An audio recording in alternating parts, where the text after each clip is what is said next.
So in tonight's video, we're going to be discussing cryptocurrencies, digital currencies, stablecoins, but ultimately talking about a cashless society. Now, a lot of people are saying we need to fight this system, do something about it, try and gear ourselves up in a way that will prevent the ultimate outcome of being in a cashless society, locked in, taxed, traced, all the stuff that will ever happen that is like the tyrannical, terrible things that could ever possibly come to our imaginations. Now, what I find very interesting about this topic is that most people are waiting for like something to happen that they can fight against. Like that's what like I hear a lot is people are saying we need to stand up against this, or we need to prevent it from, like, we need to condition ourselves to prevent it from taking place. And so I find that very like almost kind of comical in a sense, because like I think, well, what are you going to do? Like what are you going to do to stop it from happening? Because it's going to take place one day. You're going to turn around and you're going to be like, oh crap, I'm in it. I'm already in it. It's already too late. And so you think about it, it was just like, so how could this system like just sneak in and all of a sudden just be there?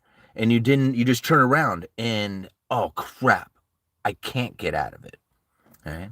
Now, I'm not going to read deeply into this speech. I just want to read a section from it because I think this part of this speech is really telling about what we can expect from the Federal Reserve and the monetary system.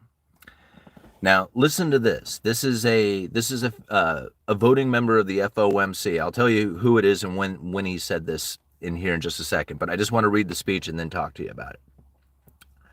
So thank you everybody who's joining in. We got 85 people already. Go hit that like button. We'll get a lot more people in to talk about this. This is going to be a very important video to discuss because this is coming.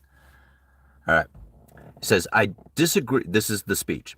I disagree with the notion that stablecoin issuance can or should only be conducted by banks simply because of the nature of the liability. I understand the attraction of forcing a new product into an old, familiar structure. But that approach and mindset would eliminate the key benefit of a stablecoin arrangement. That is, sorry, that it serves as a viable competitor to the banking organizations in their role as payment providers. The Federal Reserve and Congress have long recognized the value in a vibrant, diverse payment system, which benefits from private sector innovation. The innovation can come from outside the banking sector, and we should not be surprised when it crops up in commercial context, particularly in Silicon Valley. When it does, we should give those innovations the chance to compete with other systems and providers, including banks, on a clear and level playing field. To do so, the regulatory and supervisory framework for payment stablecoins should address the specific risks that these arrangements pose directly, fully, and narrowly. This means establishing safeguards around all the key functions and activities of stablecoin arrangement, including measures to ensure the stablecoin reserves is maintained as advertised. But it does not necessarily mean imposing the full banking rulebook, which is geared in part toward lending activities, not payments. If an entity were to issue stablecoin-like liabilities as its sole activity, if it backed those liabilities only with safe assets, if it engaged in no maturity transformation and offered its customers no credit, and if it were subject to a full program of ongoing supervisory oversight covering the full stablecoin arrangement, that might provide enough assurance for these arrangements to work. There should also be safeguards for other participants in stablecoin arrangements like wallet providers and other intermediaries. Again, however, not all the restrictions that apply to bank relationships might be necessary. For example, there is no need to apply restrictions on commercial companies for owning and controlling intermediaries in these arrangements. The separation of banking and commerce is grounded in concerns about captive lending. The idea that banks might lend to their owners on too favorable terms, giving the owners an unfavorable subsidy and putting the bank on shaky ground. These traditional concerns do not apply to wallet providers and other intermediaries who abstain from lending activities. There are new questions to consider, such as around the use of customers' financial transactions data, what were anti-competitive behavior but where anti-competitive behavior happens, existing law, and particularly antitrust laws, should still apply. Now, we think about some of the things that were just said. It was really complicated, I understand that. And this speech goes really deep, and it's much more than that. This was just a small section of it. Now, when you hear this speech, it sounds very, very much like they are on board with the idea of using stablecoins. If you go deeper into this speech, you're going to find where the idea of using dollars to back the stablecoin and then any monetary policy that is conducted with the dollar would transfer right into the stablecoin is also addressed within this speech. Point being about it is that the idea of having a financial system separated from a payment system, and I think that's probably the key to this, is that the stablecoin would be the payment system part of things, whereas the dollar itself is the financial portion of it. The Fed doesn't want to do the payment, they want to do the financial portion of things. The payment system can be done in the private sector through these stablecoins. All the monetary policy will transfer right into the stablecoins, and they can regulate these stablecoins through whatever regulation systems that they want, whatever Congress wants to do. This, to me, is much more likely the outcome. Like, the idea of a central bank digital currency is very difficult. Like, it's far easier for other nations to do it, but it's very difficult for the Federal Reserve, and it's simply by the way that they are chartered. They cannot inject money directly into the system. It is very difficult. However, if the system is being provided with a form of liquidity that is being backed by the Federal Reserve's liability, the Federal Reserve note, essentially the cash, that form of asset, well, then all the monetary policy can then continue the normal way, right? Or the normal-ish way. I shouldn't say normal way, but normal-ish way. And now, when we think about it in this fashion, how many times have we heard about stablecoins? We hear it all the time out there. And this speech was given by Christopher Waller, who is a voting member of the FOMC. This thing is called Reflections on Stablecoin and Payment Innovations, and it was given November 17th of 2021, right? Years ago. Years and years ago. This is not new. And this is what really drives me crazy when I hear a lot of people say, hey, man, we need to step up and do something about it. I'm like, that was years ago, right? That was years ago that we needed to step up and do something when we were reading this speech back then. However, it's very difficult to do anything about it if this has taken place and you're not participating in it. It's just happening. It's already going on out there. And once the network effect starts to take place, you will have no other choice. If you're using PayPal, what if you're all of a sudden using stablecoin, you didn't realize it because you had a PayPal account, or Venmo, or Cash App, or any of the other ones? Like, any transaction you're doing online, all of a sudden you're doing it with stablecoin, you didn't realize you were doing it. You thought you were using cash. It says you were using cash. You thought you were using dollars, but you weren't. Right? And now this is the system that we're slowly migrating towards. Nobody knows what to do about it because you can't stop it. It's on its way. And so it's better to understand it in this fashion. See, now here's something that I just right before I started this video, I was just kind of looking for other information about this because everybody's all lit up on like this idea that Bitcoin's going to become like some asset that, is going to be part of the United States. Like Trump's going to make this happen. First of all, Trump's not even president, so there's nothing he can do right now.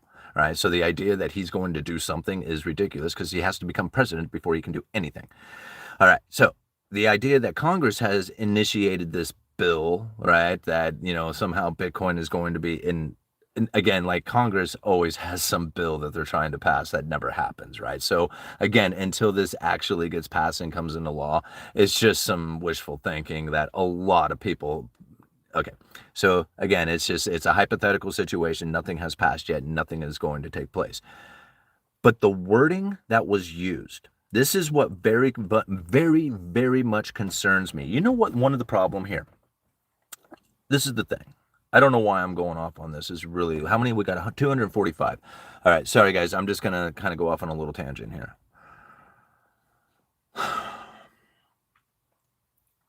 There was something that was stated that I heard, and I thought about it, and I'm like, okay, let me see if I got this right. And I listened, and I got it a couple of times, and this is what it was said: that all the Bitcoin in America is going to stay here.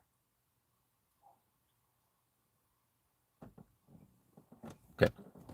It's very, very concerning statement. What if you replace that with, we're going to do something like make all the gold stay here and keep it from leaving the nation? What would you do? Well, you would have to confiscate all the gold, wouldn't you? Is that what's going to happen? I mean, is that what he's promising? Is that if you're going to keep all of it here, you can't stop it. I mean, you can't stop the transaction. If I have Bitcoin and I decide that I'm going to do something with it, there's nothing you can do. And if Bitcoin is being held privately, right, and the statement is all of it's going to stay here, that means it needs to get confiscated in order to keep it here. Because as a private individual, I should be able to do whatever I want with it. And if I want to send it off out of the country, then that should be my choice. But if there's a promise that none will ever leave, that's very concerning. That means it's going to get confiscated. Right? Or at least that's what I'm hearing. That's the only way you can keep it from happening. And that's a hell of a promise to make. I don't know if I like that. Just saying. All right, guys, let's see here. I've gone on for 12 minutes here. I just wanted to share this speech with you guys just to kind of show you what's going on out there as far as the stablecoin idea, and that it's not new and that this is something that is grinding along. It's a slow and steady process as we lead into it. And many times I have heard this, how the Federal Reserve can conduct their monetary policy and it'll transfer into whatever it is that's being backed by the dollar. So whether it's stablecoin or a foreign currency or anything else out there, whatever it is that's being backed by the dollar will also carry the same monetary policy of the Federal Reserve's dollar policy, right?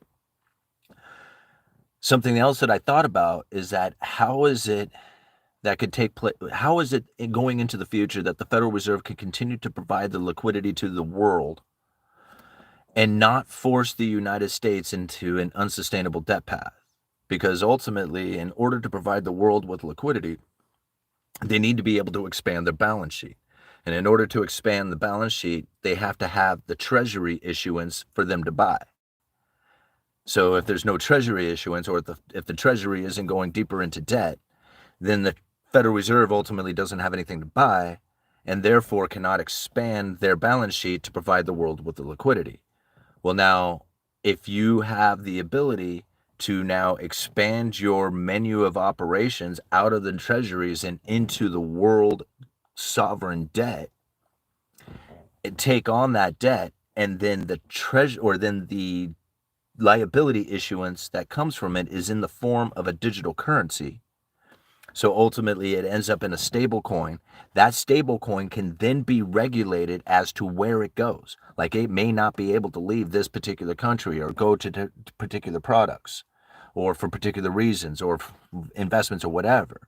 So I guess what I'm saying is that the Federal Reserve could then take on the liabilities of the world, issue out as their assets, and then issue out liabilities that would then be regulated to the point that they can to not be cause the issues of which that, a free market would just allow currencies to just go anywhere. They could keep them in one particular area or keep them from leaving an area or something of that nature. See, this is the kind of thing that my mind spins on the what ifs when it comes to this. All right, 297 people watching. This is amazing. Thank you all for joining in on today's live stream. We're talking about stablecoins and the issuance of them and what could possibly come into the future. A lot of talk about digital currencies right now. All right. What would happen to Bitcoin if the internet in the US was to cut off from the rest of the world? Well, what would happen to, okay, so that's a great question, because I don't know anything about Bitcoin, right? I'm not a techie kind of dude. I don't my cell phone is pretty much the most advanced thing I have. But what would happen to Bitcoin if the internet is cut off from the rest of the world? Okay, there might be two questions I think you're asking. What would happen to the price of Bitcoin? Or what would happen to the Bitcoin protocol? Like, what would happen to the program itself? Because you have to think about it. Bitcoin is nothing more than just a computer program. The computer program, zero, nothing, absolutely nothing happens to the computer program. It continues to function as if it always did. If something happens to the United States, Bitcoin can care less, right? As far as its functionality, it will continue to operate just the same as it always has. So that's important to understand, that you have to take out the entire globe of Bitcoin. Two computers talking to each other can share the Bitcoin, basically, it would be more than just two computers, but ultimately, you don't need the United States to operate Bitcoin. What would happen to the price is a much different story. Bitcoin gets its price by the on and off ramps. And what I mean by that is through the exchanges. So there are exchanges that will then take your Bitcoin, get cash, and cash for Bitcoin, and there are buyers and sellers, and these buyers and sellers find their price levels, right? So exchanges is where you can get on and off the Bitcoin. Like whether you want to get to cash or get into Bitcoin, it's through the exchanges. Now, when you have the United States being a major when you have the United States being a major provider of exchanges to do transactions in Bitcoin for the on and off ramp purposes of getting in and out of cash, and you have that all of a sudden wiped out, well, then you have less liquidity taking place within the Bitcoin market, and therefore the price is not as, well, I guess prices will always be found wherever they are, but generally when you have more liquidity, you have more players in the market, then you have more of something that is stable, and therefore you probably have higher prices in that kind of fashion, something of that nature. I think that's probably kind of where the question is going. But ultimately, nothing. Bitcoin continues to function as if it always did. The United States means nothing. All right. Fed should allow domestic buying of treasuries without Fed tax afterward to keep funding the system.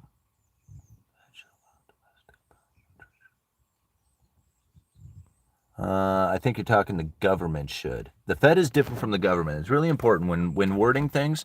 The Fed is the Federal Reserve Bank. The Feds is the government. It's important. I know it sounds very like whatever. It's not. It's very important. Those are two very different things. The government is not the Federal Reserve. The Federal Reserve is not the government. The Fed is a banking system, financial system, private banking organization. The government and the treasury issuance and taxing and all that other stuff, that is not part of the Federal Reserve.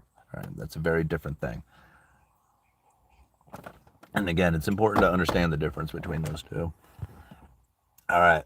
Once you take the crypto pill, you have to serve the hive mind and you say crypto is great, lots of laughs. It is a pyramid reshake, not a fix. Okay. Well, Hansel, that's the meaning that you have given it. I don't give it that meaning. I give it something very different from that. My expectations of Bitcoin is very low. I have no expectations of Bitcoin. In fact, I don't even know what it is that I'm doing with it, except that I have some kind of weird goal in mind that I want to have one Bitcoin. Now, why I want to own one Bitcoin is probably because that would make you very unique. Right? I mean, there's only going to ever be 21 million of them. There's been millions of them lost, so there won't be that many for everybody to own. And by having just one, I mean, think about that. That's something that not many people can ever do to that level. That's kind of cool, right? I mean, you might not think it's cool. I think it's cool. I think that's way cool, right? And so, yeah, I mean, that's my interest in it. I have much more faith inside of something that I can hold in my hand that's outside of the third party claim. But that doesn't really have a whole lot of excitement to it.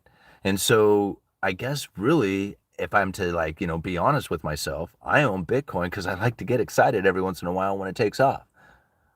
I mean, am I right? Am I right? I mean, hell, if it goes up to $100 million, if it goes to, what did Mark Moss say? Like at the Rebel Capitalist, he says something like $400 million for a Bitcoin. I'm like, oh hell yeah, I got like almost half a Bitcoin. That would be like $200 million. I am so on board with that. Let's do it, right? I don't, I don't expect that to happen. I don't even like. I don't like. That's not going to take place. But yeah, who knows? All right, where's this super chat at? Let's go check that out. All right, Sergio, thank you so much for the $2 Canadian. Need people to organize and change leaders lawfully. Yeah, I don't know if that's going to make any difference. See, like, I mean, really, the problem that we are experiencing is more deep rooted inside of economic forces than just the leadership that's causing, you know, frustrations and aggravations within your societies. Like, this isn't something that you can fix. Like again, like I try to be very optimistic about things. Like I'm optimistic about the way that you can condition your life in order to have the best outcome. To me, the world is nothing but abundance and it's completely like full of it out there, and you just need to figure out how it is that you can operate inside of that system as well.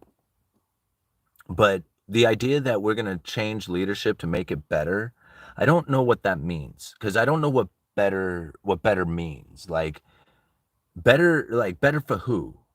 Better for you? Like you can vote, but what if it's what that guy's got to like say, somebody out there who's got it going on pretty good, right? Even in this conditions of everything. Like not every single person is sucking it, right? And if they are, then you need to find different friends. Right? Because you need to surround yourself with 5 people who are doing far better than you are. Now, if you can see those people out there and you can tell, yeah, they're doing well, right? Then you know that it's not a bad economy for everybody. It's just a bad economy for you. And it might be for a bunch of people like you, but it's not for everybody. And it's all has to do with how you've conditioned yourself, the way you've positioned yourself. Right? Now we can wish and hope and dream that we can vote leaders in who are going to do it better, who are going to do it right, who are going to do and behave in ways that is going to best suit you. And it might happen, right? It very well could happen for you, but I guarantee you that life for you is not going to be the one that dude over there wants. He's going to want something different. And so now his economy is going to be bad and yours is going to be good. And you're going to be like, hey, you should have done what I did. And everybody else is going to be like, yeah, right, because it's all about the position that you have put yourself in.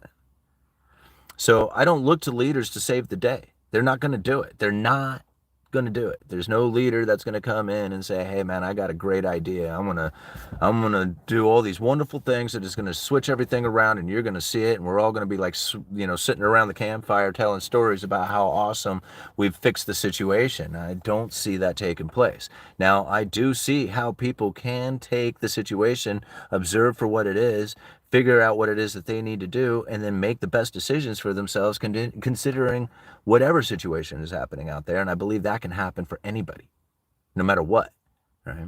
I mean, yeah, go and vote for the best leaders. I mean, vote for what it is that you want and see and that you think is best for your life. Like, vote for the change that you want. But the expectation that it's actually going to do something for the benefit or fix the system, like I don't know what the fixing the system is. I don't know what that would mean. Like I have no clue of what that like hypothetical situation would be. Right? I mean, all these other people have this illusion of what it would be, but I assure you their illusion would definitely not be a fix for some other dude. All right?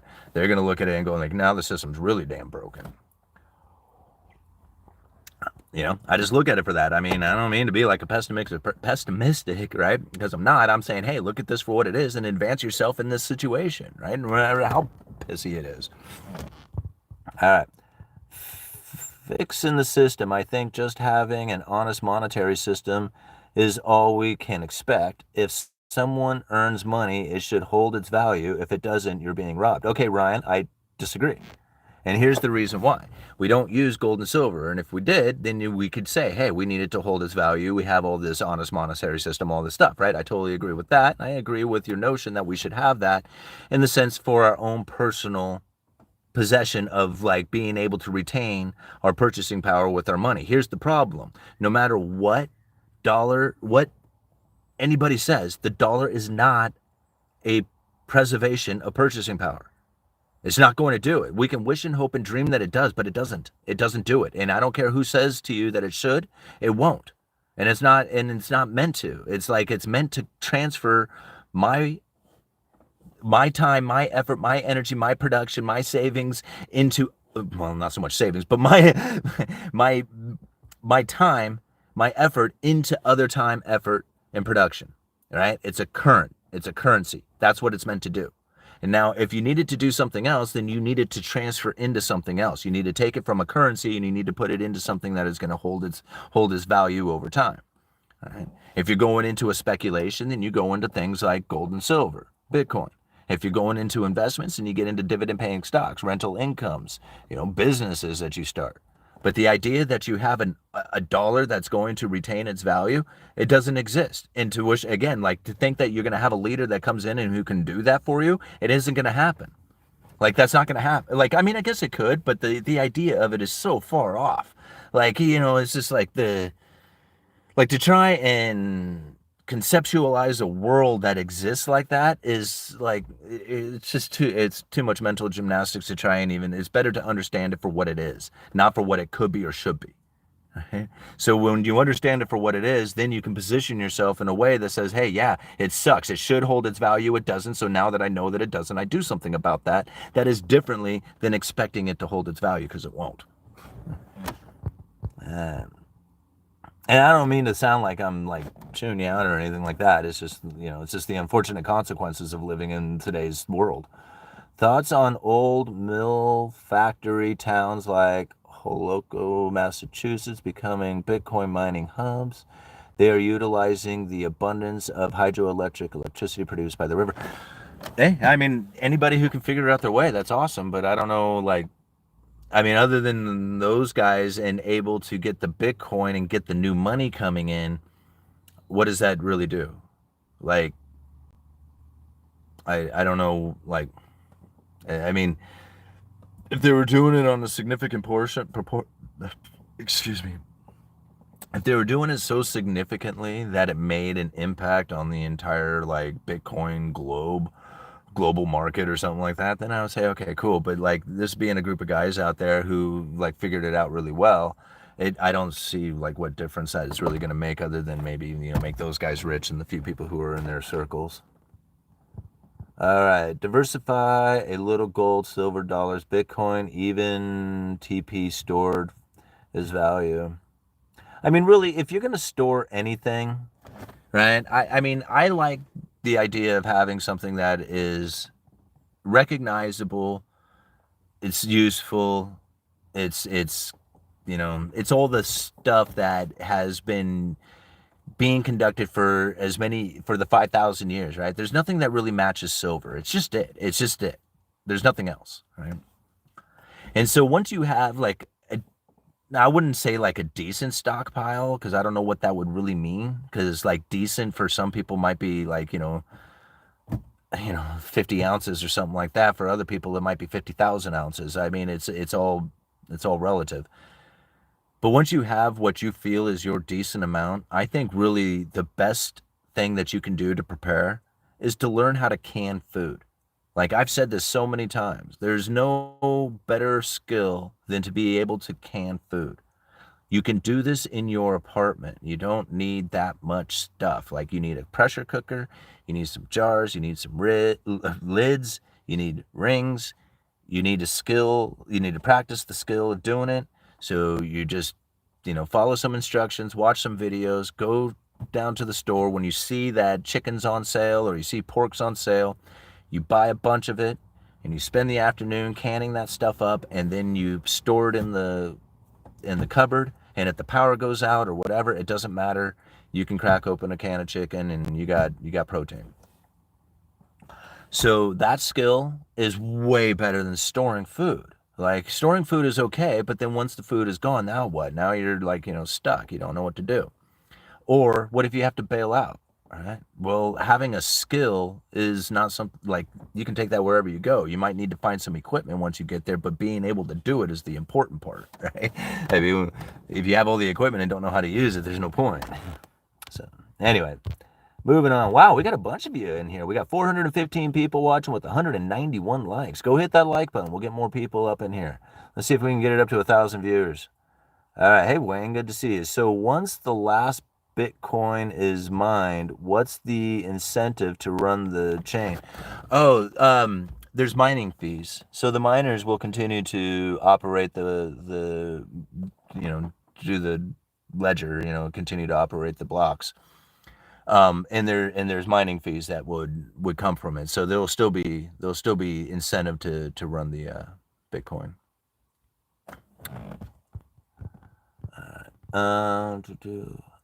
I'm still a full believer of every household having one monster box of government mint silver, whether it's Ross, Brits, Cougarans, Maples, American Silver Eagles, Harmonics, just get a box. Yeah, Steve, I agree. I guess that really the box is all relative. Like that's, that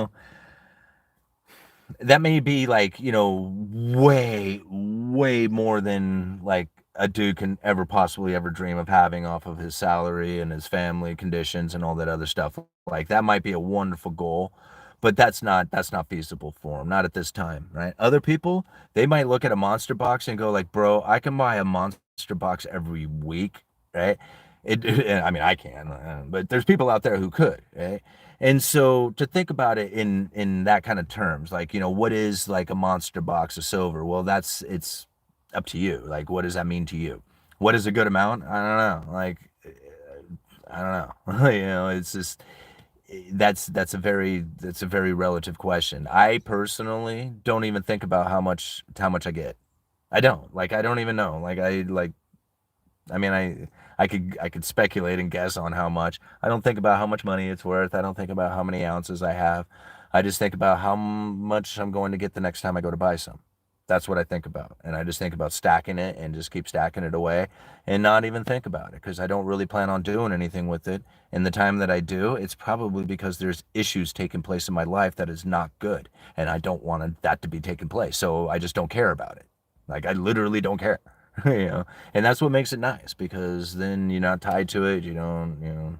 I used to care. I used to care a lot because I had everything invested in silver. I was 100% in silver, and it ran up to $50 an ounce. And I thought, man, this is the most amazing thing in the entire world. I am so smart. And then it ran all the way down into the teens. And I tell you, that was one of the hardest things in my life to accept during a time in which that I was so in need of the money. Like I was broke and losing my house and all the other stuff with it. And I was so mad at silver. I was just like all the people who pumped it up. That's why I don't listen to Max Kaiser anymore. I think he has wonderful information. I think the dude is smart as hell, but he pumped up silver so much during that time. And I was definitely on board with the whole idea. Crash JP Morgan, buy silver, right? I don't know how many people remember this, but it was it was back in about 2010 into 2011. And we were going to crash JP Morgan in their silver short position by taking physical possession of silver. We were going to run it up to $500 an ounce and crash JP Morgan. It was a big plan. Like it was all over the internet and we were all pumped up about it. He had this global insurrection against banker occupation, Giabo, right? It was this big movement thing. It was right around the same time of the Occupy Wall Street stuff was happening. Anyway, at $50 an ounce, they were pumping it out there like, buy silver, buy silver, buy silver. Max Kaiser had these nice little bullion pieces with his face on it. I know, I got a 10th ounce piece, right, that has his face on it. And that I can remember from that time. Anyway, didn't happen. Yeah. And so guys like me who dumped all this money up into silver were feeling completely burned by it. And I was. Like, I look back on that time and I'm like, people can brag up in gold and silver and talk about it, doing all kinds of stuff. You know what? F you. That's all I could say, man. It was just like, I don't agree. It completely robbed me of time and money, and I could have put all that money into the stock market and made a hell of a lot more money off of it. Right? So I don't look at it in that kind of love. I don't. I look at silver in a much different fashion. When I needed silver the most, it was there for me. I'm broke. I'm in debt. I have nothing. I have no way to get to work. I mean, I work like 20 minutes from, driving highway. Not even something you can buy. I guess you could bicycle, but it's not. I need a car. I don't have anything. I don't have any money. I don't have any credit. I don't have anybody who's going to loan me any money. I don't know what to do. I called my buddy who has that Tahoe. I said, man, you going to sell that to me for some silver? And he says, yeah, you know it. So he drives it up to my house. I give him 165 ounces of silver. He signs the title over to me. I said, man, I will never be without silver ever again. Never, never, ever in my life will I be without it. It will always be my insurance policy. It was there. It saved me that day, and it's happened more than once. Right? That I was able to pull out that box of silver and able to continue on with life, in that most desperate moment that I needed it. And that's the way I look at it. It never worked it's never made me any money. It's never come close to protecting me from inflation. None of that, all the stuff that they sell it to you for, it doesn't do any of that. It didn't do it for me, and maybe it'll do it for you. Maybe your timing's better than mine. I just suck at timing. That's true. I mean, I'll admit to that, but the fact is that never once in the history of me owning silver has it ever done anything as far as protecting me from inflation. It doesn't do that. It never has. Yeah. But it has given me that ability to be away from the third party claim. It has given me that ability to sleep at night. It has given me a feeling that I am not just subject to the rule of whatever government is out there. I feel like I actually have some sort of control over my future. Yeah. I don't think that's something that a lot of people who have everything tied up in the stock market can say, or real estate, or anything, right? But if you have it in your own personal possession, land is very much that same way. The only problem with land is you can't break a piece of it off, and you're subject to government property rights protection. But outside of that, it's something very similar to that. They don't make very much of it, right? It's your personal property. All right, moving on. 473 people watching. I love it. All right. Silver stacking helps me save due to it being more cumbersome than cash. I agree. Like, once you buy silver, it doesn't really go back into cash. Hey, Simon, would you be stock in a company? Would you buy stock in a company if it had good financial reporting, IRS, SEC, if the stock was represented by a stable coin? I have no idea, man. To be honest with you, I have no idea on how it is that you're supposed to pick a company for stock choices.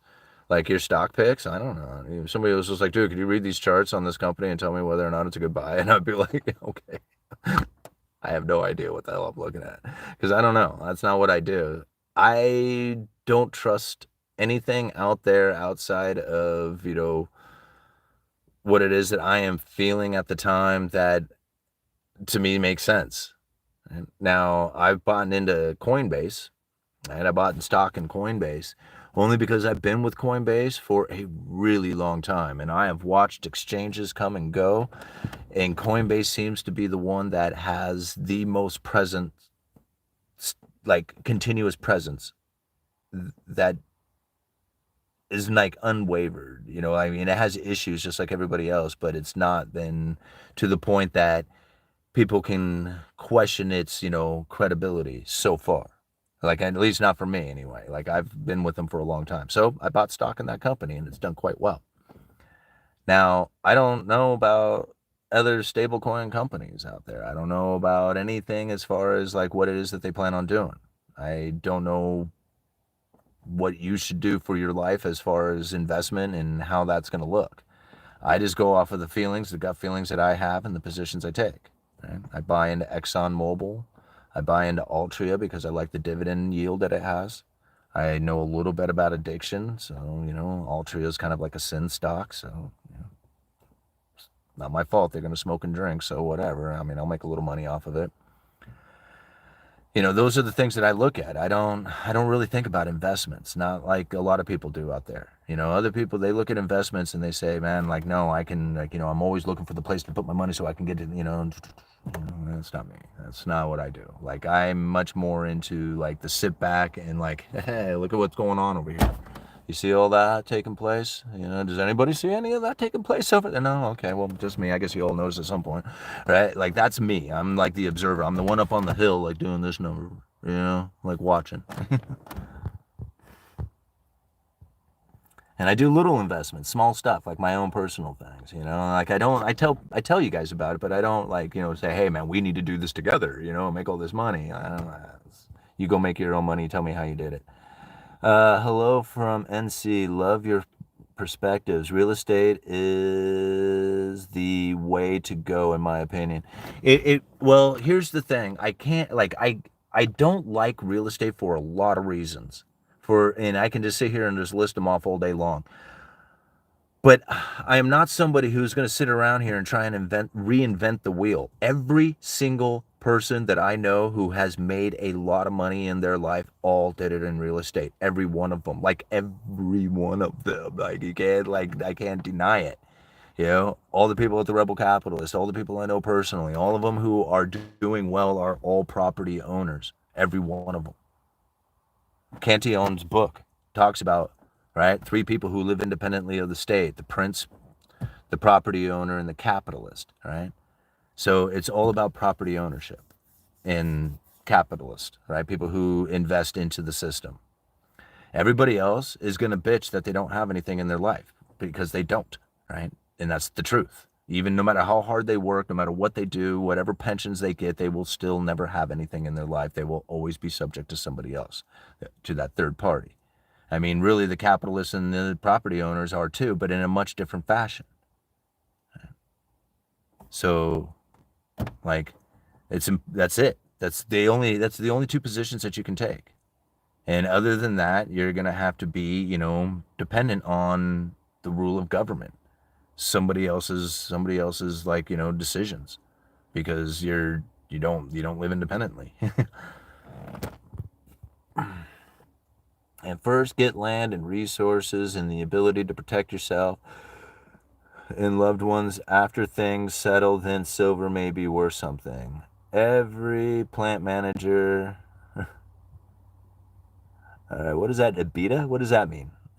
I think you should do a recent video on what is money. Use examples throughout history. Illustrate why the items in history you choose were or are considered money. Well, I mean, I think there's 2 different. First of all, we need to talk about what is the difference between money and currency first, because there's currency and then there's money, right? And a lot of times, people look at these 2 things and go like, well, really, what is the difference? Well, money, much like we were discussing earlier, actually holds value over time. And so you can think about things like silver being money because, it's a transactable item and it holds value over time. Well, dollars are a transactable item, but they don't hold value over time. So dollars are currency, silver is money, right? So both of them can act as a currency, like silver can be currency, but it's also money because it stores value. Dollars are currency, but they're not necessarily money because they don't store value. And it's important to understand those 2 things. Now, all kinds of currencies have existed over time because there simply wasn't enough money out there, right? They, like, if you just don't have any silver in your area, you just don't have it. Now, what are you going to do? Just barter all the time? Well, if bartering is hard. Like, what if you got stuff that people don't want, or people got stuff that they don't want from, it's just like difficult. Like, how do we trade all this crap? And that's where money makes the difference, is that if you have money in the system, now you have something that can make this currency, transactions start to take place, because money is currency.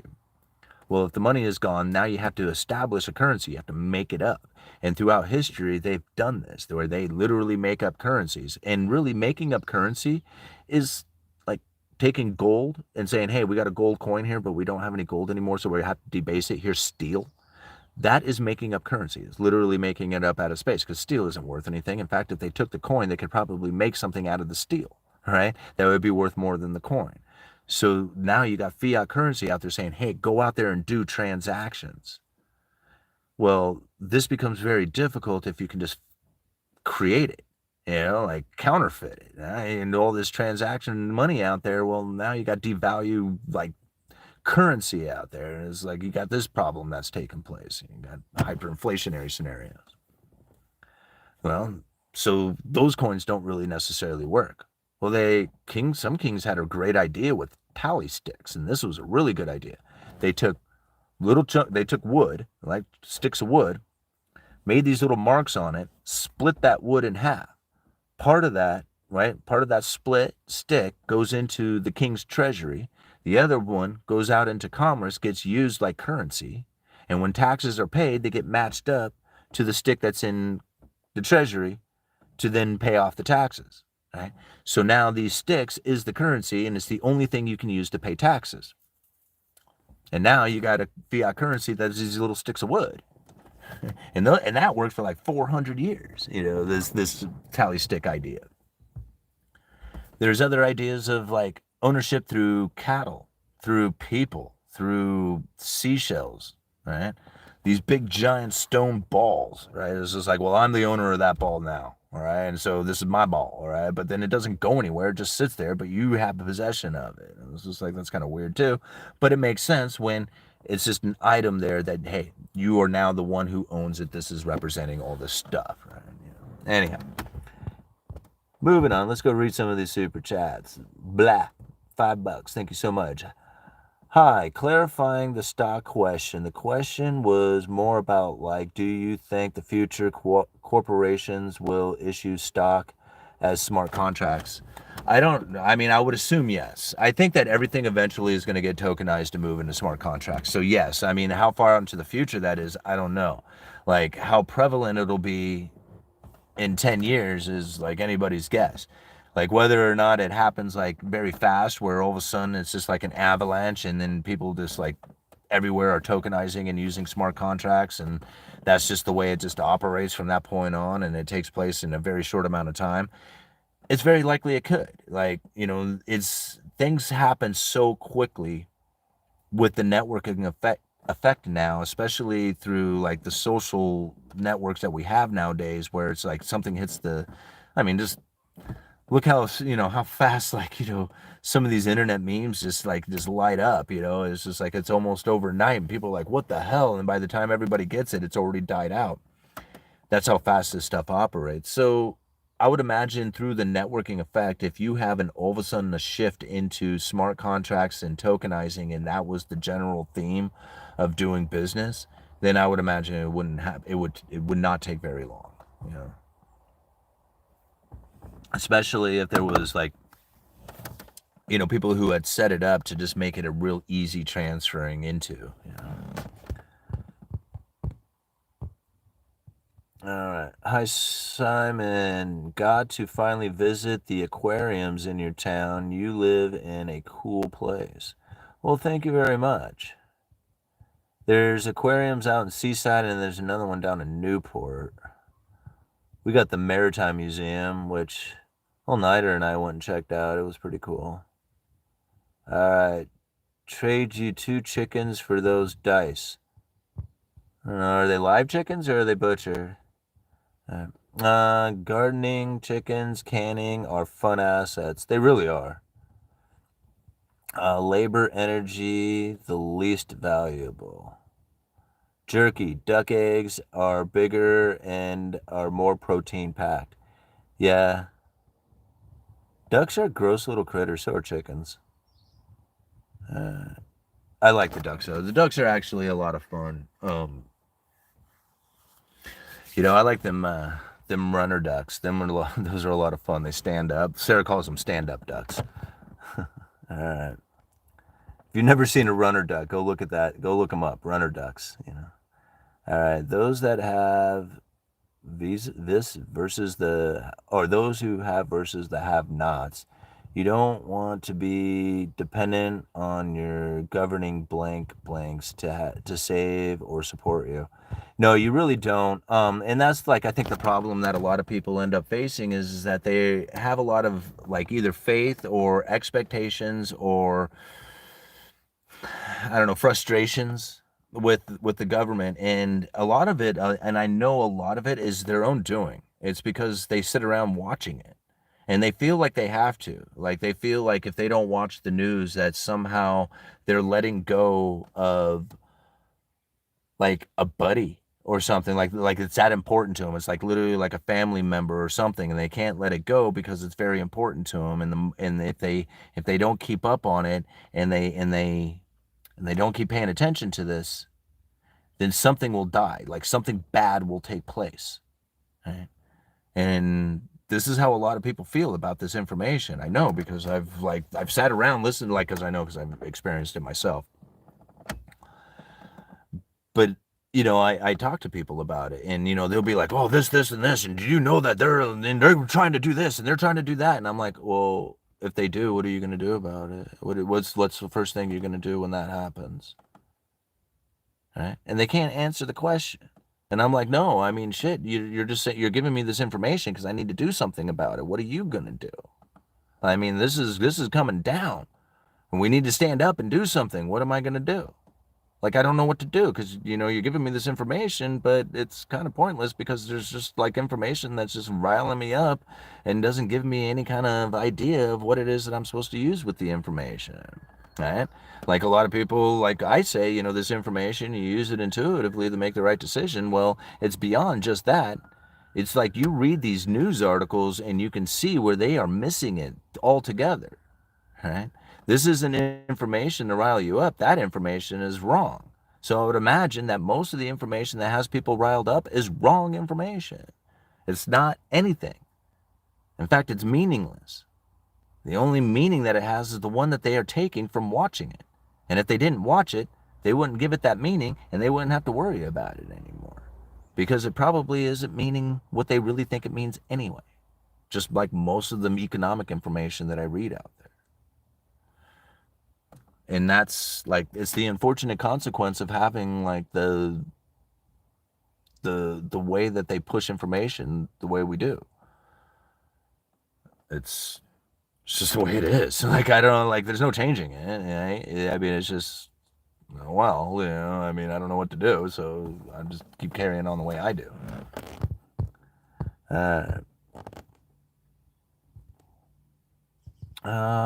Hey, UE, love your stuff. Keep on keeping on. Well, thank you so much, Fast Sports. I appreciate you, man. All right, True Guy, the Doomer news is very popular these days. Well, yeah, and I can understand why. Like, I put out some information that I feel is very relevant. I think it's very useful. I think it's very impactful to our lives. I think it's important. I put it out there with a decent, like, descriptive title, and it gets, 3, 4, 5,000 views. I talk about how, the end of the world is coming out. Everything is going to crash. I hype it up. I get excited about the video. I kind of throw some, ranting into it and, 20,000 views. What am I to do? Like what are those people to do? They need to, they need to buy groceries. There's people over there who have payroll. They got lights to turn on. I'm just a dude sitting in a car, just, basically having very, I mean, outside of like, I don't know what to call it, a hobby, like, I mean, I'm just like an extreme hobby, but these people like this their entire life. So when they fear monger it out there, yeah, it's because they're trying to eat, right? And that's what's sad about it is like real information that is good and useful doesn't sell. It just simply doesn't sell. Nobody wants that. Everybody wants to know how they're going to die. Everybody wants to know how they are going to watch the entire world burn because they happen to get the little piece of information that protected them from everybody else. And they want that, right? They want to see how it happened to somebody else, but not to them. So far, they're good as long as that destruction is over there taking place, right? And this feels good to them. And so they look for it. Where's the destruction at? It's over there. Okay, it's not near me yet. All right, used car prices are down 10% though, so that's good. Hey, DeLone Voice, man. Howdy, Simon. What is up, my brother? Not too much, man. We were looking at the silver pieces the other day. I don't know if you caught that, but yeah, we had dug those things out. They were cool. Let's see here. We are late to the economic reckoning. Yeah, I don't think so. Like, I mean, I think the economic reckoning will hit some people, but I think if you're really paying attention to what's going on out there and recognize some of these, it's so funny. I had people laughing at me and they were like, Bitcoin? What the Bitcoin? They're laughing. They're like, dude, you really are uneducated, aren't you? And I'm like, I don't know, whatever, And now I'm sitting here and I'm looking at the Bitcoin and I'm thinking, man, that's like, I'm so glad, I mean, I wonder if that dude is sitting there back there going still like, you dummy, and it was just like, whatever, I don't know. I'm just kind of babbling at that point. All right. Your neighborhood might be nice and safe until others have plans for the property or what is under it. The CCP and Bill Gates are the largest farmland owners. Does that give you comfort? No, it doesn't. All right? It doesn't give me any comfort. What does give me comfort is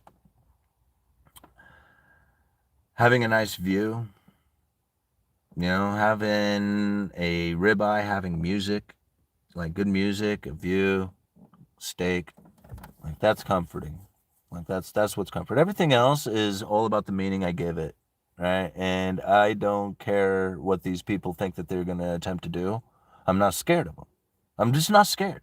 Like they're going to control the world with their all. Okay. I don't go for it, man. They're gonna control the world, man. I'm not gonna sit here and freak out about it and pretend like I can do something about that. What I can do is do the best for myself. I can do the best to try and get out of that system. If you don't like it, get out of their system. Don't take out loans. Don't go get a W-2. Don't take out loans. Put everything you have into silver or Bitcoin, right, or gold, right, completely out of their system. That's fighting. That's fighting their system. I guarantee you're going to live a miserable existence. Like maybe not you. You might have it going on, if you have enough of that stuff. But most people don't, and they're going to have to participate in the system if they want any kind of decency in their life. Fighting it is it's not going to happen. I mean, I did my part a long time ago to try and fight the system. I didn't have a bank account. I mean, I did, but I didn't use it. I had no cell phone. I didn't, I did everything in cash. I didn't all that stuff. The only thing I did was the things I absolutely had to do in order to exist. And it was very hard. It wasn't a good existence. And it sucks. But if you want to be on the other side of the wedge, you have to figure that out. You have to understand that money flies everywhere. You have to go out there and get it. And it's not really that hard. Right? It does take work, and it does take a belief that it can happen. And it does take a reasonable expectation that you're not limited by government. In fact, it takes the opposite.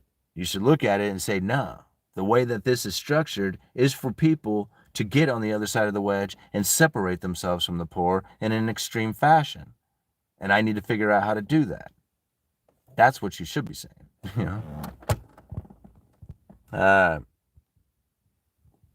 All right. BS on these theses. The dollar is much more properly priced than any asset at any given time. Just look at four-year chart DXY to prove it to yourself. I'm a strong dollar theorist myself. I have not watched 1 second of the Olympics fighting the system. The Olympics is on? Oh, that's right. I was watching the volleyball girls. That was good stuff. All of a sudden, I just became interested in the Olympics. I didn't even realize it. All right, great show. Got to hit the sack. All right, Pandemonium Palladian. It was great having you here. How late are we into this? We're an hour into it. That was fun. We got 411 people with 300 watching. I'm loving it, man. We got a lot of people watching here. Do we want to keep going? Let's see. We got 300 likes, 411 people. Let's see here. If you can get it up to, like, say, 350 likes in the next 5 minutes, we'll continue on. Otherwise, we'll call it quits. All right. So go hit the like button right now. If you haven't hit the like button, we'll get it up to 350 and we'll continue on for a little while. All right. The crypto project Undo have a nice partnership that will be in direct link with Build, aka BlackRock USD Institutional Digital Liquidity Fund. All right. You missed the drag queen show. Huh. Keep on going, brother. Yeah, I will. Get it up to 350. We're at 335. You guys are almost there. You did it in, like, 20 seconds. All right. Like 310. How is it still bright out? Are you in Alaska? No, I'm actually in north the North Oregon coast. So it'll probably be dark here in the next, I don't know, what time is it? 20 minutes or so, 15, 20 minutes. Do you think the central banks control the price of precious metals? Well, I don't know if it's necessarily the central banks or if it's just the, like, paper currency or the paper futures market in general, like, being able to sell 100 ounces of silver for every single physical ounce that's actually in existence. I mean, to me, that's a big manipulation of it. But, what are you going to do? Like, there's nothing you can do about it. Is there something that's going to change it or make that not be the case? I mean, there could, and if that did happen, it would drastically change the silver market. But my anticipation of that flew out the window back with Max Kaiser talking about crashing JP Morgan by silver. So I just don't even think about it, like whether or not it's being manipulated or not. If it is being manipulated, it's definitely to the extreme downside. And if that's the case, you should consider that an extreme gift and then take the consideration that leaves you with very little downside risk. And so loading up on silver at any price is probably one of the most,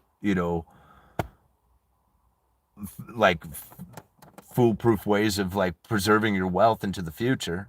And I mean, I'm not saying it's foolproof because it can always go down, but really, if you're dollar cost averaging, it doesn't matter. It doesn't matter if it goes up or down because you're got an average over time, and so it just doesn't make any difference. And in my opinion, that's a hell of a gift considering how unstable the entire world is. Silver seems to be very stably low, whatever that, stably, if that's a word, right? It seems to be very stable low, a very low stable price. And that's awesome. That's awesome for loading up on. And it's awesome for considering something for the future as far as an insurance policy. It's like, there's nothing that beats it or even matches it. Oh, dang, that's empty. Just, I get caught mouth out here talking so much. All right. Oops, wait, we already read that one. I noticed something about Trump's BTC speech. More fluff, regulations, speech, stable coins. Talking inflation. Good job, Bitcoin holders, for seeing inflation early. BTC strategic reserve. Yeah, we'll see. I mean, I don't know. Let's see here. Gold contracts. The matrix is glitching. Okay. I think it's funny how the mainstream media tried to act like the Fed can know what's going to happen years in advance. Do they act like that? I don't get that out of them. Yeah. I don't know. Like, to me, I've grown so, maybe it's just like, to me, when I watch the mainstream media, when I watch anything talking about the Federal Reserve, I literally see that as the communication of the credible threat and not the real economic strategy. Right? Like, anything you hear coming from the mainstream media, they're talking about the Federal Reserve is going to do this going into the future for whatever. That's not their strategy. That's not the plan. That's not have anything to do with what it is that they are intending. That has everything to do with your perception and what it is that you are going to do with that information. That is the most important part about it. And that's what they're intending to do with all those forward guidance signaling, propagandized articles and interviews and everything else. That's like, that's it, right? If you want to understand the Federal Reserve's real intentions and everything that they are truly trying to do as far as their strategies, you have to read stuff like their speeches, the stuff like we were reading earlier, because this stuff isn't communicated anywhere. It's not communicated anywhere. It's not communicated out there in the mainstream media. It's not communicated from other YouTubers, right? Because they're communicating other mainstream media stuff. They're just enhancing it and blowing it out of proportion. If you want to see a good example of it, just go back and look at all of Alex Jones's stuff. Right? And I'm not saying they're wrong. I'm not saying that there's anything wrong with the information. I'm not saying anything like that, right? What I am saying is that the information that I am getting is coming directly from the Federal Reserve. And the information that I am presenting is information that says, look, there's two communications taking place. And this is something that they said that they were going to do. They said that they would have to clearly communicate their intentions in order to make this monetary policy work. So it's obvious to me. When I look at it, it is completely obvious of what it is that they are intending to do. Right? They are looking to raise the neutral interest rate with future elevated inflation expectations. Without raising that neutral interest rate, they will not have ammunition to fight the next downturn. This is important to understand because they had run out of monetary policy. It isn't like they're playing some game here like, well, maybe we'll figure it out. No, man, they had to save their ass. And the elevated inflation expectations totally did it. And nobody, and again, like there's, like, you're not going to hear this from anybody else because I don't think anybody else knows it. Like, I really think it's too time consuming and too difficult to sit around and go back for 15, 20 years worth of these speeches and find them. And like, just like, I have an issue with a lot of stuff, you guys can tell, right? But I'm just kidding. Not really. But when somebody says something, and I'll lock it away, and I, like, a lot of people will just forget about it or something like that, and it'll sit there in the back of my mind, and one day down the road, could be 5 years later or something, it'll pop up and I'll be like, nah, man, you said it way back over here on this day when we were doing whatever. Like, I will remember that. Like, I will file it away, kind of like playing spades. Like, you want to hold on to that one card, that one to take that book, right? And it's sort of the same strategy. It was just like, oh, you say that, huh? Okay, I'm going to remember you said that. And I'm not going to forget. Okay? Much like I ain't going to forget that Donald Trump said there was no inflation, he wanted negative interest rates 4 months before interest rates fell. And then all of a sudden it was a bad deal. Like, I don't forget this stuff. It was just like, dude, you can't do that to me. I remember it. I remember, and I kept it, and I kept recordings of it, so anyhow, moving on. Uneducated Economist stated with silver, what is it? He and Max Kaiser couldn't manipulate silver higher. Only BlackRock and JP Morgan can. Anyone? I mean, at what, does it matter? Like, I mean, I think about it. Does it really matter if silver is manipulated down or up? I think, I mean, at the end of it, I understand, like, people would say, no, I have a huge position and I would love for it to not be manipulated so it goes up in price and I would be able to take advantage of that move. Okay, cool. That's cool. After that, is it a good deal? I mean, is it like having $500 an ounce silver? Is that going to be awesome for the industries out there, for all the economy, for all the stuff? I mean, I'm just trying to think, man, what would that kind of economy look like after that sort of happened? These companies could not figure out exactly where it is that they were going to be as far as their silver position to build their solar panels or their computers or cell phones or whatever it is that they got going on out there. Say you were to take away that futures market and not have a paper manipulation scheme that allowed them to even be in that. What would that look like? It's hard to even fathom. Sure, I imagine silver probably would go up in price, but you would probably have a very big inconsistency happening within the industries that use silver for their production, without having any idea of what it is that they are going to be paying into the future for their silver. There's a lot to take into consideration in that. And to me, I just look at it like, hey, it's cheap, right? I mean, compare it to gold. It should be trading 10 to 1 to gold. Gold's at what, 23 something an ounce, $2,300 an ounce, 24? Silver should be well over $200 an ounce right now. It's less than, what is it, less than 30? That's awesome. I mean, that's like, I don't understand how there's even silver sitting down there at the coin shop. How come it's just like not sitting in everybody's, houses now? How come they haven't loaded up on it? It's because nobody cares. Nobody cares about silver at all. Jake Northwest, $5. Thank you so much. Did not follow about Trump saying he wanted negative rates. Then 4 months later changed his mind. You didn't catch that? So just go back and look at my videos that I just recently did. So Donald Trump, before he left the presidency, he was talking about how the Federal Reserve was doing a horrible job by keeping interest rates elevated, but this is the thing, they were lowering them at the time that he said this, right? But he said that they weren't doing it enough, and that they should be going into negative interest rates, and that all the rich people in the room know what I'm talking about. This is what Donald Trump was saying. And this is his own words. Like, you can go and check out the link. He's up on stage saying this. This isn't like some AI generated bullshit, right? This is the real deal. This is what he is saying. And so he's out there saying there's no inflation. The Fed is doing a bad deal. They should be taking it into negative interest rates. All the rich people in the room know exactly what he's talking about.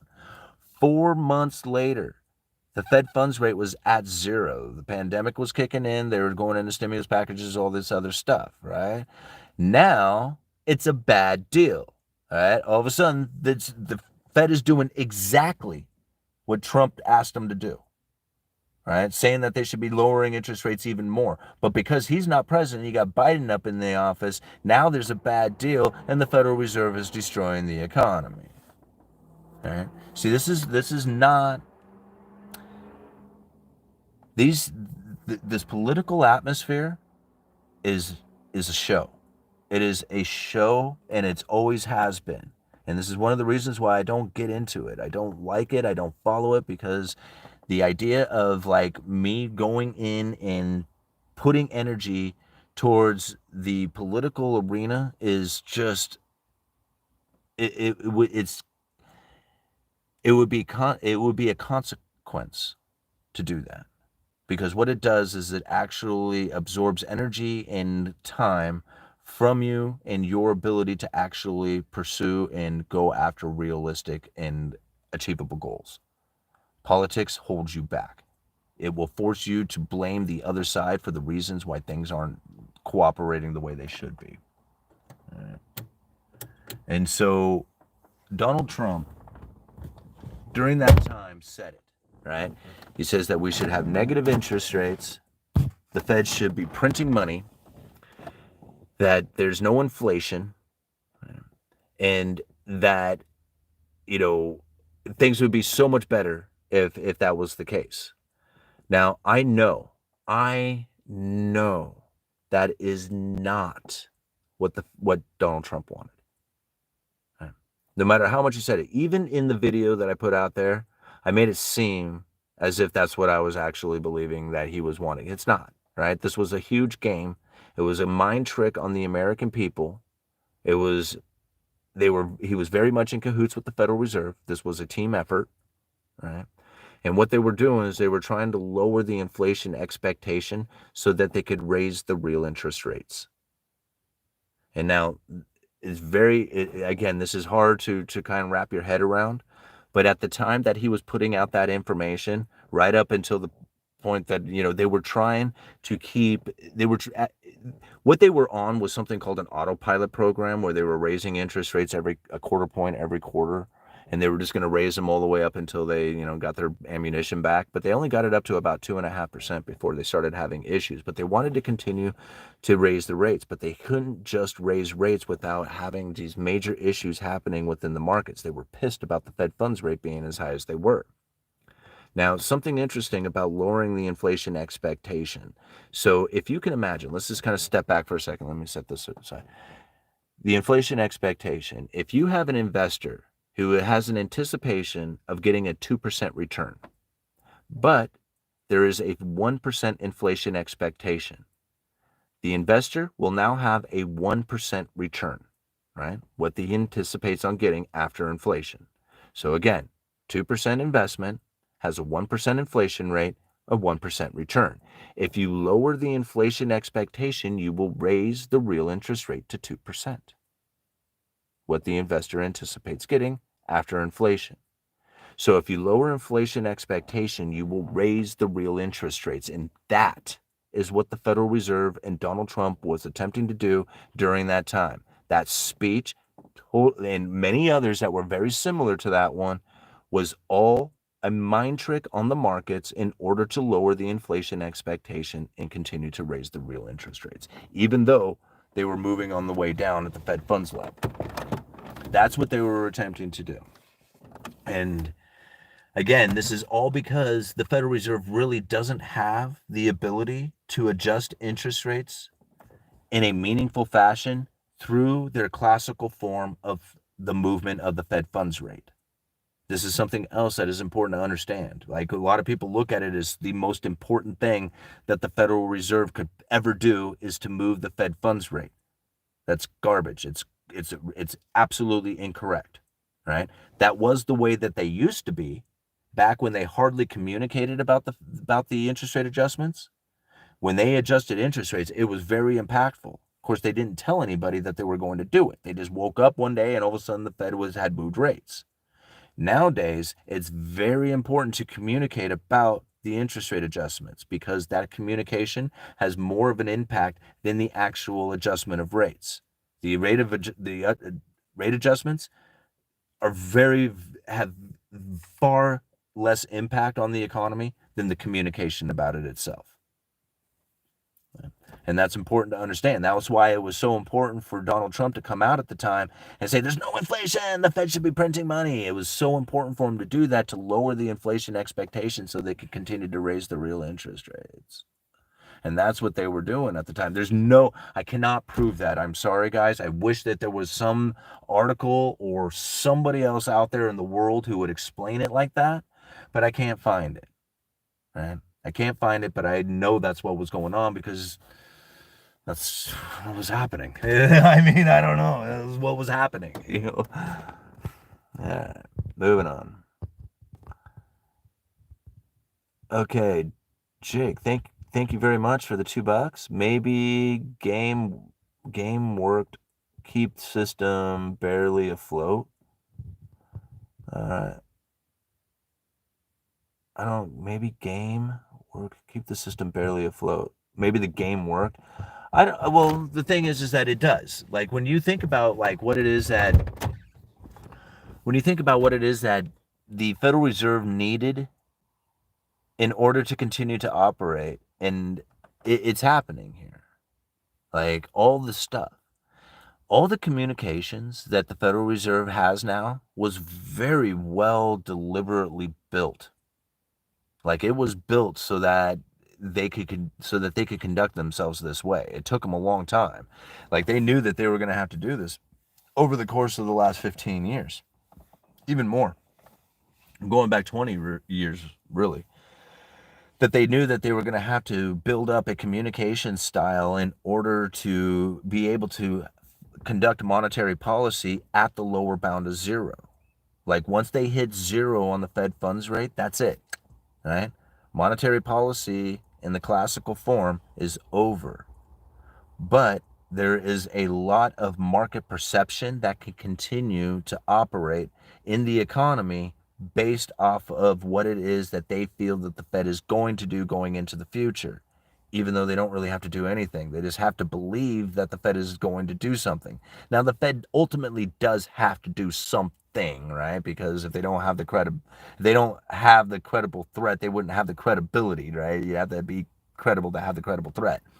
So there is a moment in which they will act, but that's far less important than the communication about it. And it's so, like, once you see that, it's pretty easy. Like, you'll recognize it pretty easy out there inside of the mainstream media when they're communicating and all this other stuff.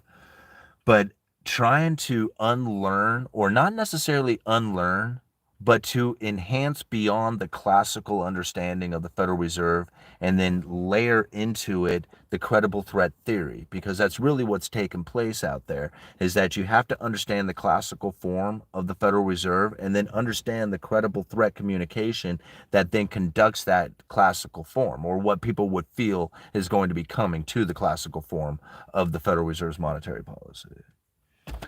Man, I know this is complicated, guys. I hope you all get it. I'm glad you all stick it out with me. We got, what, 353 people watching with 384 likes, $17 in super chats right now because Jake is just loading me up with them. I love it, man. Thank you.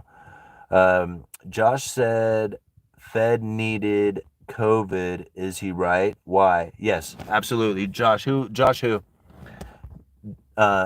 Which Josh are you talking about? But yeah, absolutely, they needed COVID, and the reason why they needed COVID is because the Federal Reserve needed to figure out some way to inject money into the system. And it's not exactly easy to just go out there and just inject money into the system to provide liquidity out there to the world. You have to think, like, the Federal Reserve is not just trying to deal with the economy of the United States, but they're also trying to provide the world with liquidity, with the liabilities coming from the Federal Reserve. So how do you do this? Like, how do you go into this sort of, like, ability to provide this liquidity out there? It's very hard. So now here you have the Federal Reserve in a position in which that you have really no reason to do it. Like, you don't have any reason to fire up these printing presses because people are failing and things are slowing down. That means you should ease financial conditions as best you can. But if you're at the lower bound of zero, there's nothing you can really do. You can't ease financial conditions any more than zero unless you go into negative territory. And with cash in the system, that would be very difficult. That's it. They're done. They're cooked. However, if you got a war, or if you got natural disaster, or if you got, like, terrorist attack, or like anything like that, or if you happen to have something like a pandemic, well, now you got all the things in the world to go and provide all the support to households and businesses that you could imagine. Right? Now you got the ability to provide the special purpose vehicles because you have an unusual and exigent circumstances. And now Fed Reserve 13.3 clause or whatever, now they can have these entities that can buy corporate debt or backstop every single corner of the financial market, which never would have existed if they hadn't been for COVID. So again, yes, COVID absolutely saved the Federal Reserve's ass, and it didn't even really save the Fed's ass as much as it saved everybody else's, right? Like, I mean, in all fairness, the Federal Reserve is a private banking organization. If they failed, what difference would that make, right? They're just a private bank. We are the ones who suffer the consequences of it. The Federal Reserve really is just some entity out there. It's just another bank. So by them saving themselves, essentially, they are saving our way of life and everything that we have going on within it. And without COVID, they wouldn't have been able to do it. We would have had to suffer the consequences of it and had no bailout, right? And everybody would have lost their job, and the housing market would have crashed, and all the stuff, right? All the horribleness. All right, man. You guys are on Jake is anyway. Jake's loading it up. All right. Would that not create more of a bubble? Well, I think the bubble comes from the debt issuance and the irrational exuberance that comes from that debt issuance. So basically, if you have a lot of cheap money that's floating around there, then people are going to take that cheap money and they're going to buy into assets that are for a price that is far more than what they should, right? That's the irrational exuberance. So that's essentially where the bubble comes in, right? So as people have easier access to this money, and they're going out there and buying cars, and then cars are getting more expensive, and so they're paying ever increasing amounts of money for these cars, and the cars just keep going up. Well, that can be in houses, it can be in cars, it can be in stocks, it can be in anything out there, bonds. All right. Well, eventually the new money turns off, where you don't have that easy access to the funds, to the loans, and now all of a sudden you don't have that money to go out there and buy the car, right? And this is where the bubble crashes and everything comes in. So it's debt cycles. It used to be business cycles. Right? So as the concentration of money got into the hands of a few, it would get redistributed back out there to the many, and then concentrated again and redistributed. But now it doesn't quite work like that. We have debt cycles. So the debt grows, grows, grows, grows. Everybody builds these wonderful, beautiful things. And then there's no more sustaining of the debt because you can't, it's debt saturation. Nobody can afford it anymore. And the payments can't be made. And then businesses start to collapse. And boom, you have this debt collapse that happens, right? Then the people who have cash come in, they buy all those failed, bankrupt, defaulted, products, houses, properties, whatever it is out there, businesses. They buy those things for pennies on the dollar, reestablish a new, debt base again, and then build the debt base, build it up again with more debt issuance. Again, people borrow that money, go out there, buy big, beautiful things until they can no longer sustain the debt, and then it crashes again. All right. You guys are awesome. Thank you so much for being here. And thank you very much, Jake. You really loaded me up today with the super chats. You guys are always so very generous. All right. Joe, basically the value of the dollar has held steady even above 2020 levels, but demand for dollars has decreased.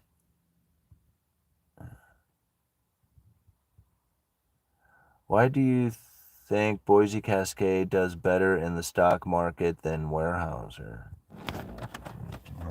Business decision, business models? I don't know. Like again, I'm not real good at trying to tell you why one business is better than another business out there. Like I don't really do that. Like I don't study businesses in that fashion. Like how to invest in business. That's like, what people study the economy, that's like their entire economy is nothing but studying stocks and companies and where to place money and how to get a return on that. Like that's their entire life. That's the only thing they look at. And that's fine, but that's not what I do. Like I don't really do that. And so when I buy into companies, like if I was to buy into a lumber company, it would probably be because I was aware of that company. Like I was like somehow involved with it. I'm, I don't know. Like I would have to be somehow personally like have some knowledge about that particular company on why it is that I would want to get into it. Like I said, when I buy into Altria, it's because I know a little bit about addiction, and I look at that and I'm like, oh, it's a sin stock, and it has a dividend yield, and it has all these reasons. I have no idea if Altria is a good company to get into. I have no idea. Like, it seems to be doing okay for me. It's not, the most outstanding position in the portfolio, but it's not underwater. It's up like 13% and all the money that I purchased it. And it's had a lot of dividend yield payments to it during the time I've owned it. So for that reason, I like it, right? Altria. And again, like I have no idea if that's a good or bad stock. Jake again with the $5. COVID allowed them to create the biggest bubble ever, buying up the world and for pennies on the dollar. Now, when they bought up the world, what does that mean? Like who? The Fed bought up the world? Because on their balance sheet, they have U.S. Treasuries, mortgage-backed securities, a little bit of gold, SDRs. I don't see the world on there. Like, I don't know what that means. Who bought up the world? Like the rich? Oh, yeah, for sure. Like anytime you have new money coming into the system, they're going to separate themselves from you. And so when you say they bought up the world, I think they already owned it. They just now concentrated even closer to themselves and made it ever more difficult for people to get on that side of the wedge. Not impossible, but more difficult. So in that fashion, yeah, saving the system, which is our way of life and, how we live every single day. And not saying that's a good thing or bad thing. I'm just saying that's the way it is, right? I mean, we all like going down to the grocery store. We all like to turn our lights on. We all like the water to run and be clean. And unfortunate situation for trying to maintain that sort of system is issuance of new money. And if you have new money that comes in, you're going to have separation between the rich and the poor, which sucks. And I don't like it. I don't like the idea. I don't like it either way, no matter what. But it ain't for me to like or dislike. It's for me to do what it is that I can do in the position that I'm in. And knowing that most likely there's going to be more new money coming in and there's going to be ever increasing amounts of separation between the rich and the poor. I don't know what it is that I can do about that. Right? Or to stop it or change it. Like, I don't think that's going to happen. I just need to figure out what it is that I need to do for the position that I can take from what it is that I have going on. All right, man, I'm starting to not be able to see here. Okay. Hey, Benny's up in the house. Right on. You're right, Daniel. It's an recession-proof. That's WM. I don't know what that is. All right. All right. I dislike that we have to work even more and still can purchase a car or home. Yeah, and that's the thing. What is it? I can't even read your name, bro. I'm sorry. Yeah, that's the unfortunate consequence of living in this sort of timeline, is that the idea of being able to get into a house or have the traditional way of life through a 9 to 5 job like, our parents or our grandparents did, that's not really going to be the case anymore. And so, you're not going to be able to do that. You have to have the 9 to 5 job because you have to have an existence, right? And it's not going to be enough. And so there's going to have to be side hustles. There's going to have to be a second job or a part-time job. There's going to have to be a business that you start. There's going to have to be something else out there beyond what it is that we would have typically have understood what we needed to have a life or an existence. And it's not terribly hard to make it, right? Because jobs aren't that really hard to get. It's not that hard to make it. The hard part is to make it good. And that's where I think most people end up suffering the most, is because they don't have, it's not good. And that sucks because, you want life to be good. And working every single day and not being able to make it good is very depressing. And so most people are depressed in that sort of situation. Know that that's the case. It's like, that is it. There's nothing that is going to change that. And it sucks, right? However, it doesn't have to be that way for you. It will be that way for you if you have your 9 to 5 job and then anticipate that there's going to be some sort of hope and change that's going to make it better, right? That ain't going to take place, right? So it's best to understand that you need to do something for yourself that is going to be beyond what it is that we had traditionally understood is what it is that we need. You need to do DoorDash. You need to do side hustles online somehow. You need to start a YouTube channel, a blog, selling stuff on eBay. I don't know, whatever it is, there's stuff out there. Money flies everywhere. You just got to figure out how to, figure out your niche. And one of the things that I think is really important to also understand is that everything has to be built. Nothing comes like here you go. Right? It doesn't work like that. Everything has to be built. So even if you're starting a business, you have to work the business even though you're not making money. That's weird to think.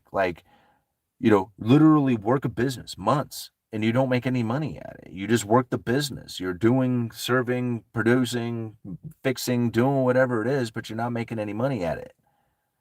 You have to do that sometimes in the beginning because you're building it up. Once you build the business up and you're able to start generating some revenue, well, now you're making money. But it may not be that much money. It might only be a handful of dollars. So now you're still working like you're not making any money because the little money you are making, that's what you're building. You're trying to build that up. Pretty soon you can build a little bit of money up into more money. But it's taken time, and it never would have happened if you weren't working in the early days for nothing.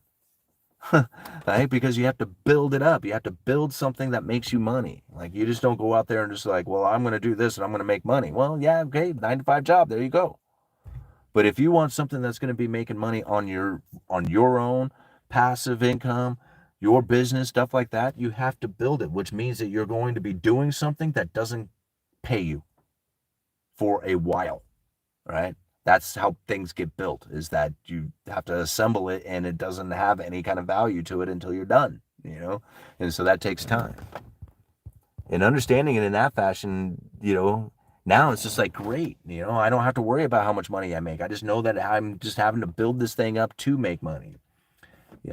Think about it. If you can figure out some way to earn $1 online, just do that. Just work as hard as you can to figure out how it is that you can generate $1. And then once you figure that out, make it $2. Then make it 4, then make it 8, make it 16, 32, and so on and so on. And it doesn't take much longer and you'll be a millionaire.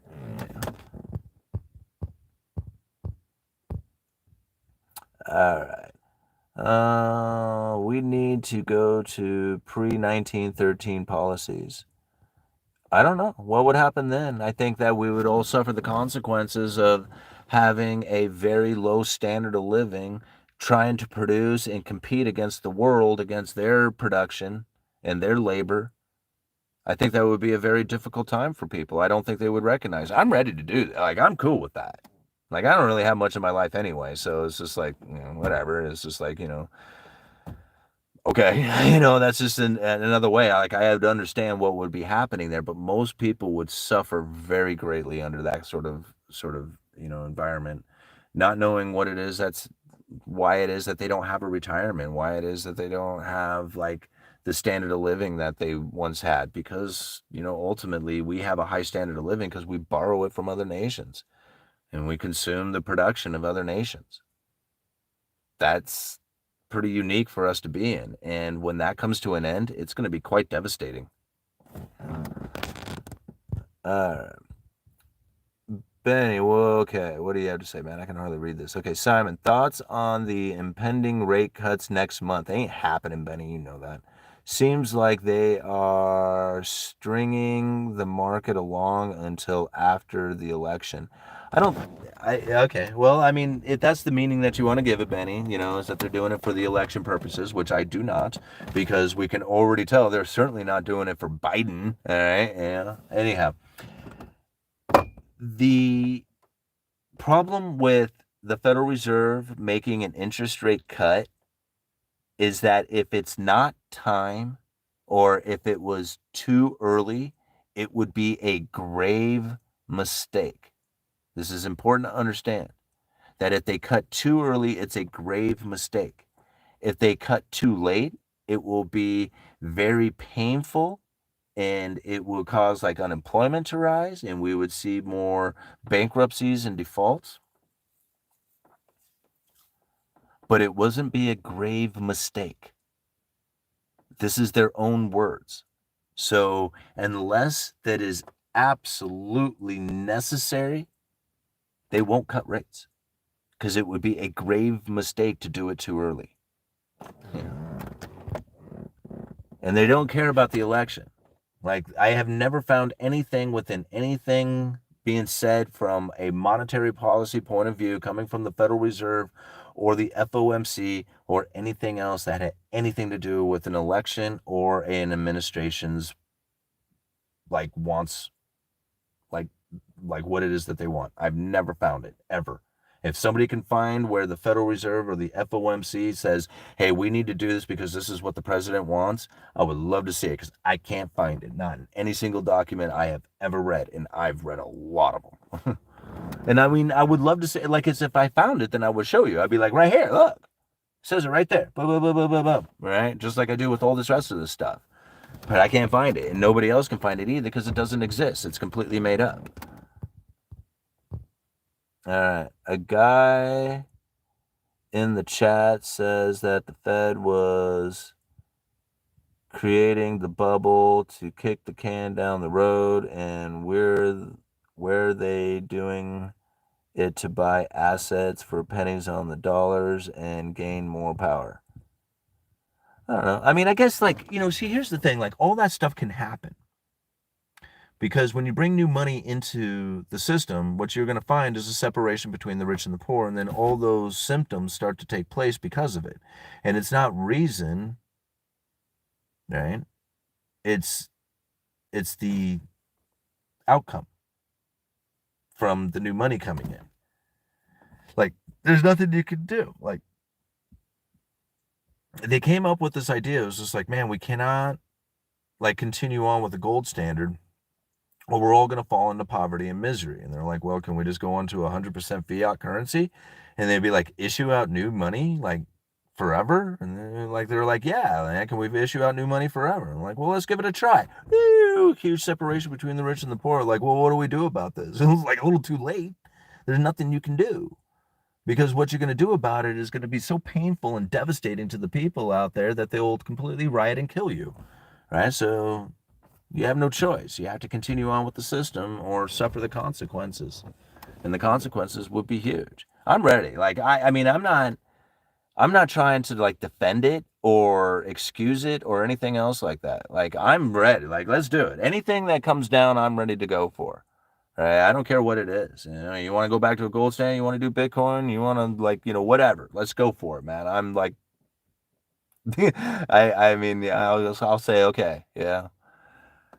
But the idea that we can fix it or there would be a better way or system like that, no, there isn't. No, there isn't. All right. Thank you so much, Mr. Exclusive, for the $4.99, man. I really appreciate it. Thank you so much for the support. All right. The homeless will do our work for us by going uptown and after the ruling class. Yeah, I mean, I guess.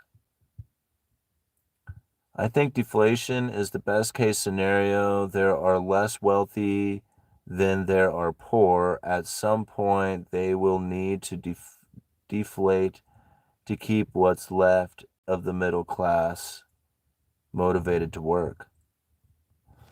I think that I don't know. I think like this is the idea where modern monetary theory can really lock the rich into place. Because if you have new money coming into the system, separating the rich from the poor, they're going to get very mad. Like it's going to get to a point where it won't be sustainable anymore and you'll have a collapse.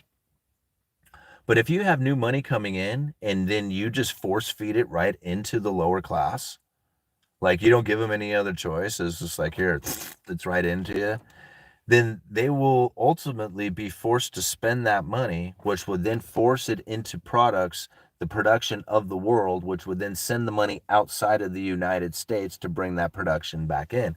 So by force feeding money into the lower class, you can actually keep the money flowing out of the United States by them literally diving into their own luxurious lives.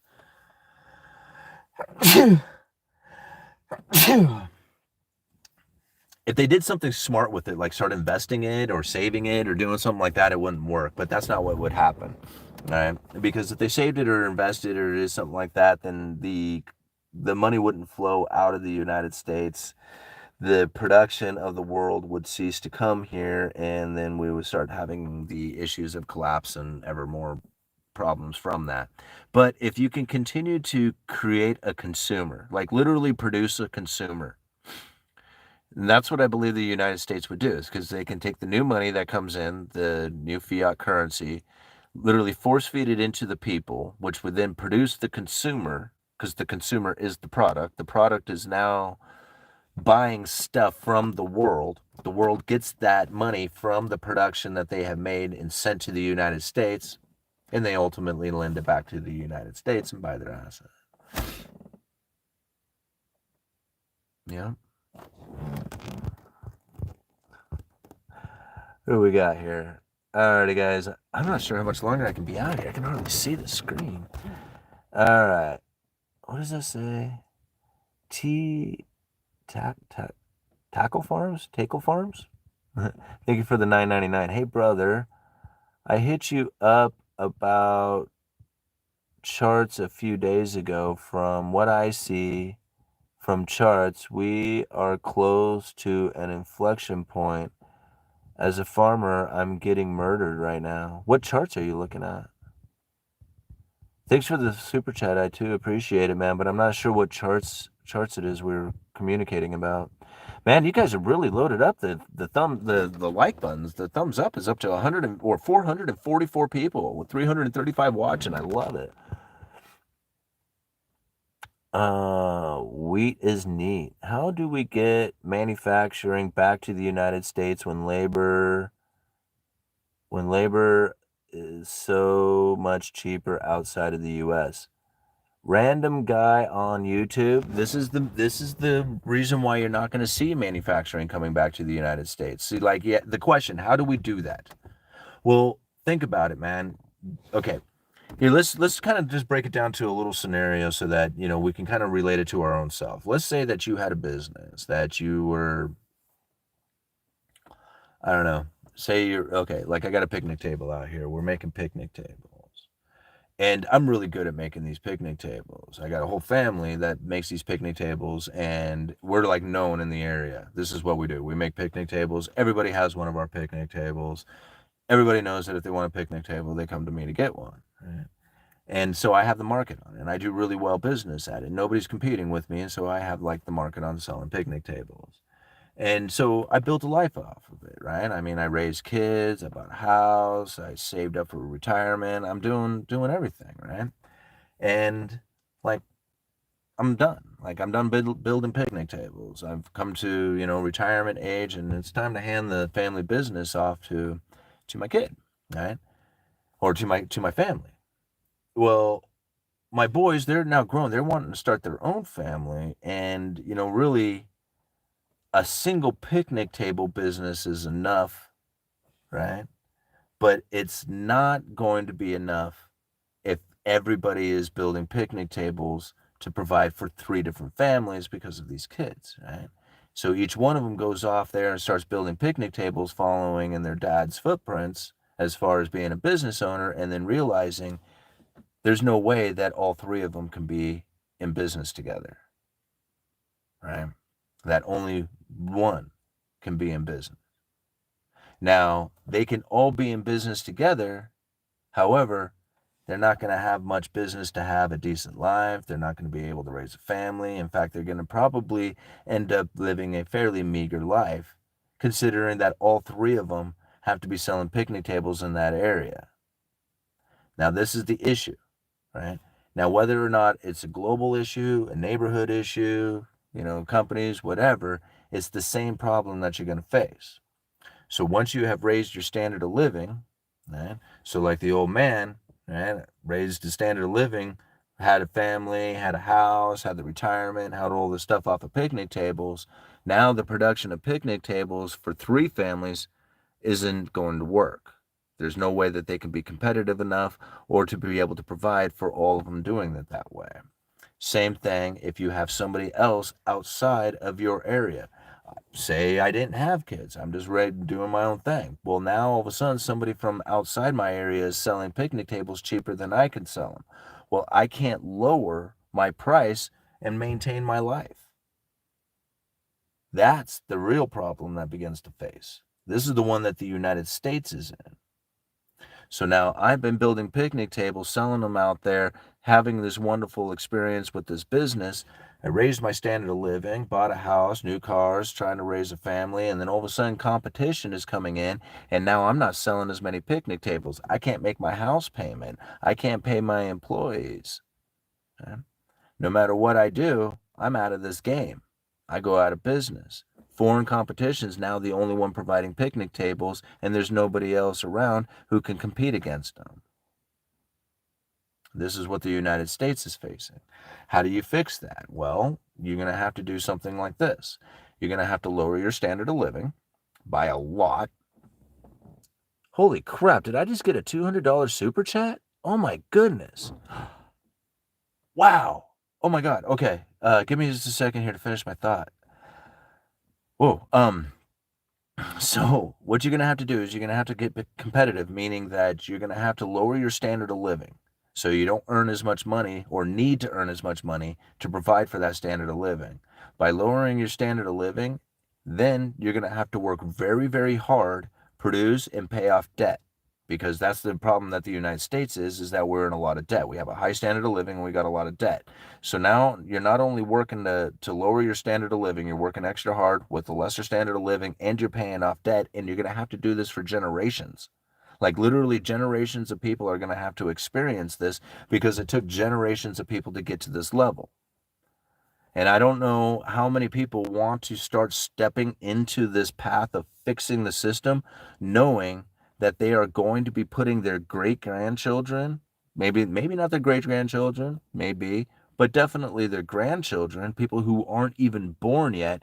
You're going to put them into a position in which that they are working twice as hard as you are for half or less of the standard of living, and they will not be able to get out of that. They maybe be on the turning point in which things begin to get better, meaning that their production and savings will actually start to raise their standard of living again. I don't know who wants to go through that. Like, I don't want to make a decision right now that puts my grandchildren, who are not even on this planet yet, into a position in which that they were working twice as hard for a lesser standard of living. Now, granted, the same decision-making capabilities that I have today are also putting the great-grandchildren into a debt that they will not be able to pay. There's two problems that we are facing here. Which one do you want to send them to? The one in which that they're working twice as hard for half the existence, or one of them in which that they hopefully can try and maintain throughout their existence? Neither one of them are good. Like, I'm not saying either one of these things are good. All right? Either one of them could happen. I'm thinking about both of those things and how to prepare in case something like that does take place. But there is no fixing it. You have to understand, there's no fixing the system. Let's go check out this major super chat. My goodness. Holy moly.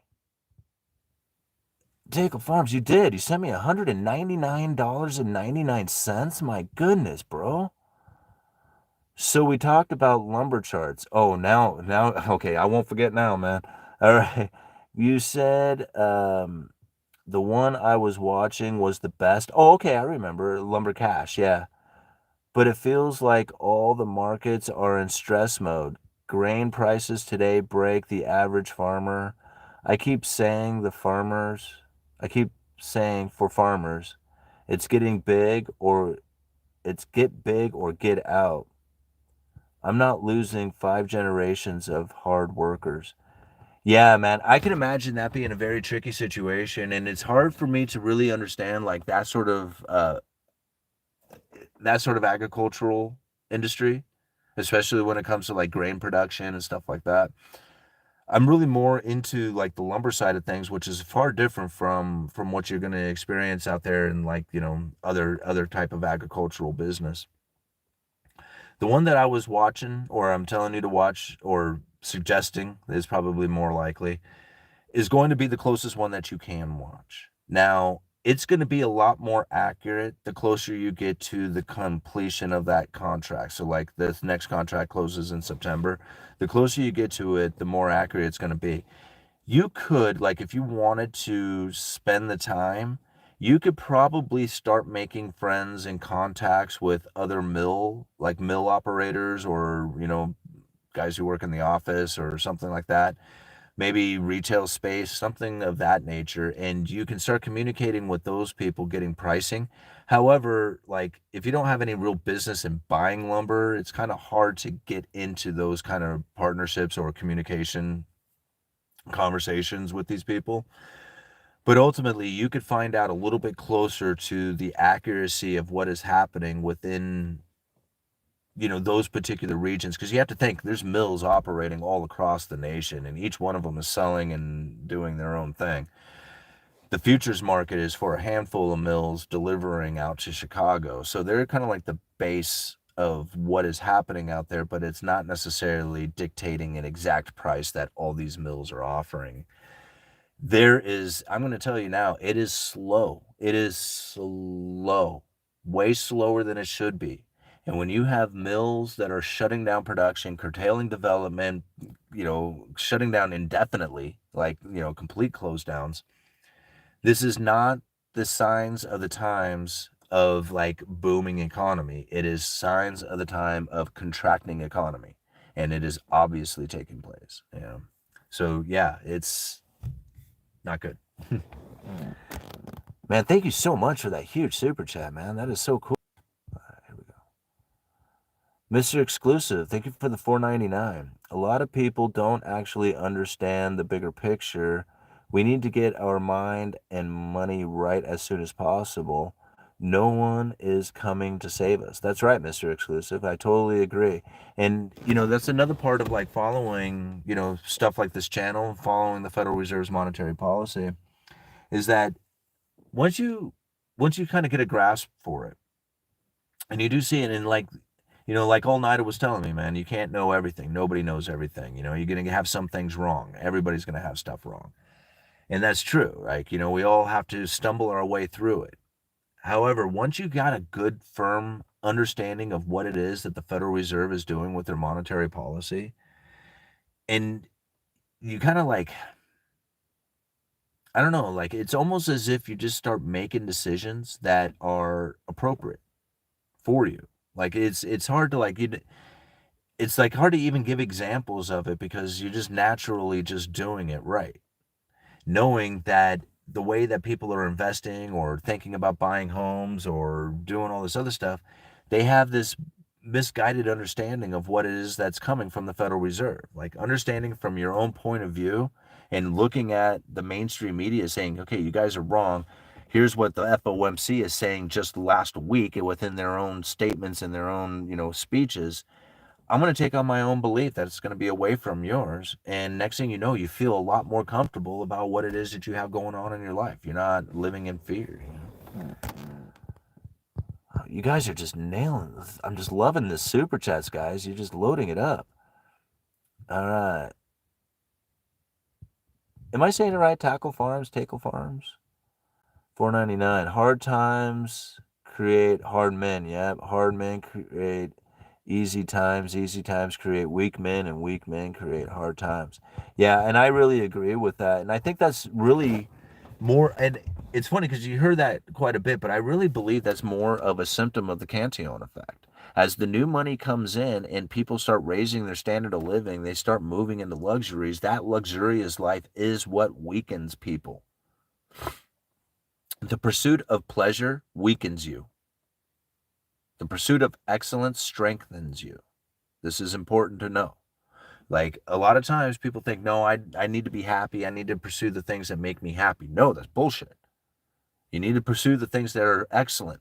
By pursuing the things that are excellent, you will naturally feel happy for doing it. Happiness is an illusion. It doesn't actually exist, right? People are confused a lot of times.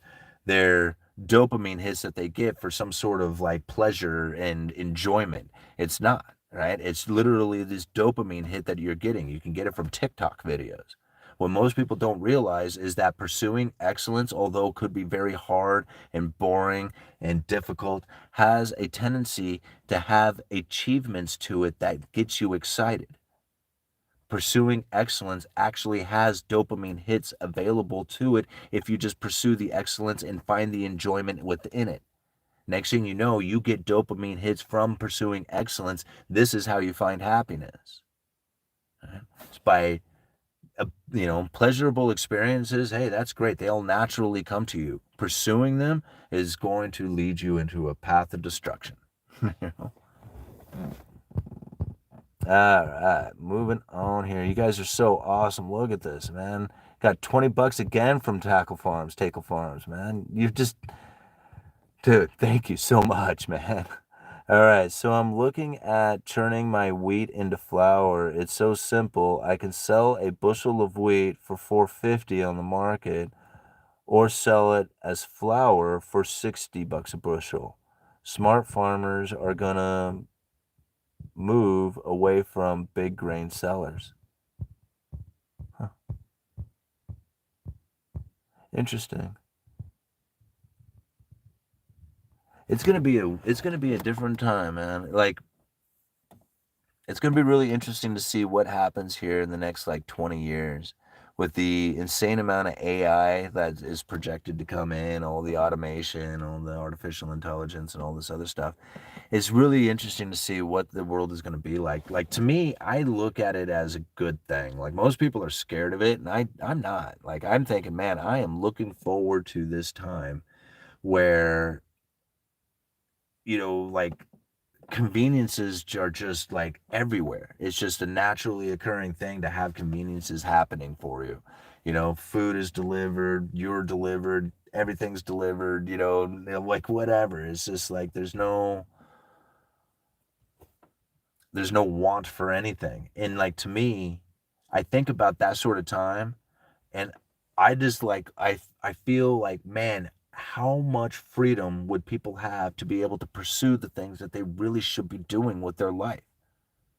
Like how many people are stuck doing mundane jobs, never really given a chance to actually pursue the talents and skills and artistic value that they really have within them because they're tied up doing something else. Like if we could relieve the people of those mundane tasks and give them the ability to go and pursue what it is that they should naturally be doing, following their passions, I think we could end up with a better society from it. There's just some things that computers will never do.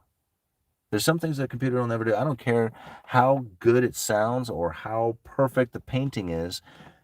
It'll never be the same as if it came from an individual person. It just won't. I mean, I don't want to hear music coming out of a machine. I want to hear somebody playing the guitar. Even if they suck at it, I would rather hear that because that's what I want, right? And I'm sure, yeah, there's plenty of people out there who would much rather listen to the perfect sound coming out of a machine or the perfect painting that is done by a machine or something like that. I don't, and I don't think that a lot of other people do either. The imperfections, the rough edges, the problems that are, the inconsistencies, that's what makes it good, right? That's what makes it good.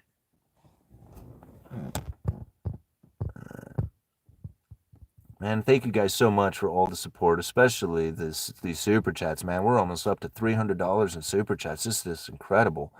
Man, I'm so glad I stuck it out here. I was going to quit after the hour, but you guys are just so awesome. With 341 people watching, 488 likes, and $274.58 in super chats. It's just incredible. All right. The root of all mundane jobs is regulation. AI art is nauseating. I agree. I totally agree. Like I just like to me, I want human created things. I want to see stuff that people have built. I don't want to see a machine build something that is cool. I want to see something that somebody built. That's what I want. And although you can create all the wonderful things in the world that are awesome with this machine and AI and all that other stuff, and I'll use it. I mean, I like it too, but it will never compare. Like if that's all that's available is just that, then I would pay a premium to have it created for me. That's not AI. And I think other people will as well.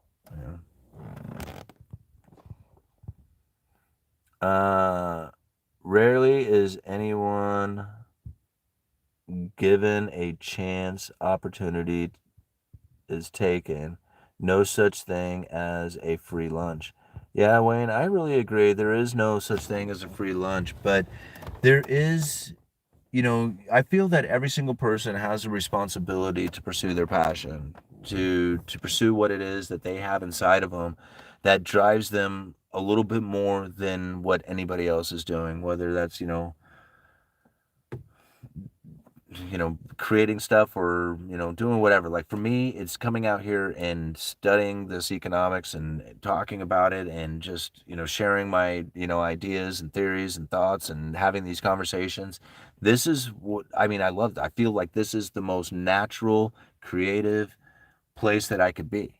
Like I can't find anything else in my life that I would want to pursue other than this sort of thing. I know this is it. This is what was in, this is my passion, right? And for other people, they have something very similar to them, but they don't pursue it. They don't have an outlet for it. And that's sad. I think they should. And I think everybody should do that. And a lot of times it's just simply because they just don't have the time to do it. They don't have, they got to travel to work, or they got too much other things going on, or they just don't feel like, it would be useful or helpful in their life. And I disagree. I think if you are doing something that provides if you're being useful and, like you're being useful and productive and like giving, like doing stuff that is useful for the world, for the universe comes back with rewards for that. Right? If you try to take from the universe will punish you from that. Right? So it's very easy to just say, hey, I'm just going to give it all to you. Right? Here's all the stuff, right? And everything that I know, everything I talk about, everything I'm going to share, we're all going to talk about it. Here it all is, man. And I'm not going to like stress about anything else other than, man, let's just go out there and have some fun and talk about this stuff. And that's it. That's all I'm doing. People are like, man, you could be making money doing all kinds of stuff. Yeah, but that's not my passion, man. Passion isn't about making money. And for some people it is. They really enjoy that. I like making money. I mean, I like, coming up with, getting the $275 in super chats. I mean, I'm quite excited about that. Don't get me wrong, But I'm coming out here to share this information with you because I find this is very important and is what I am meant to do, Like, I don't even know what else I would be doing if I wasn't doing this. And I think everybody has something like that in them that they should be pursuing. And again, it starts small. You have to build it up, like this YouTube channel. Every video, I don't even know, 1,700 videos, something like that I have out now. Hundreds of videos I put out, hardly anybody watched.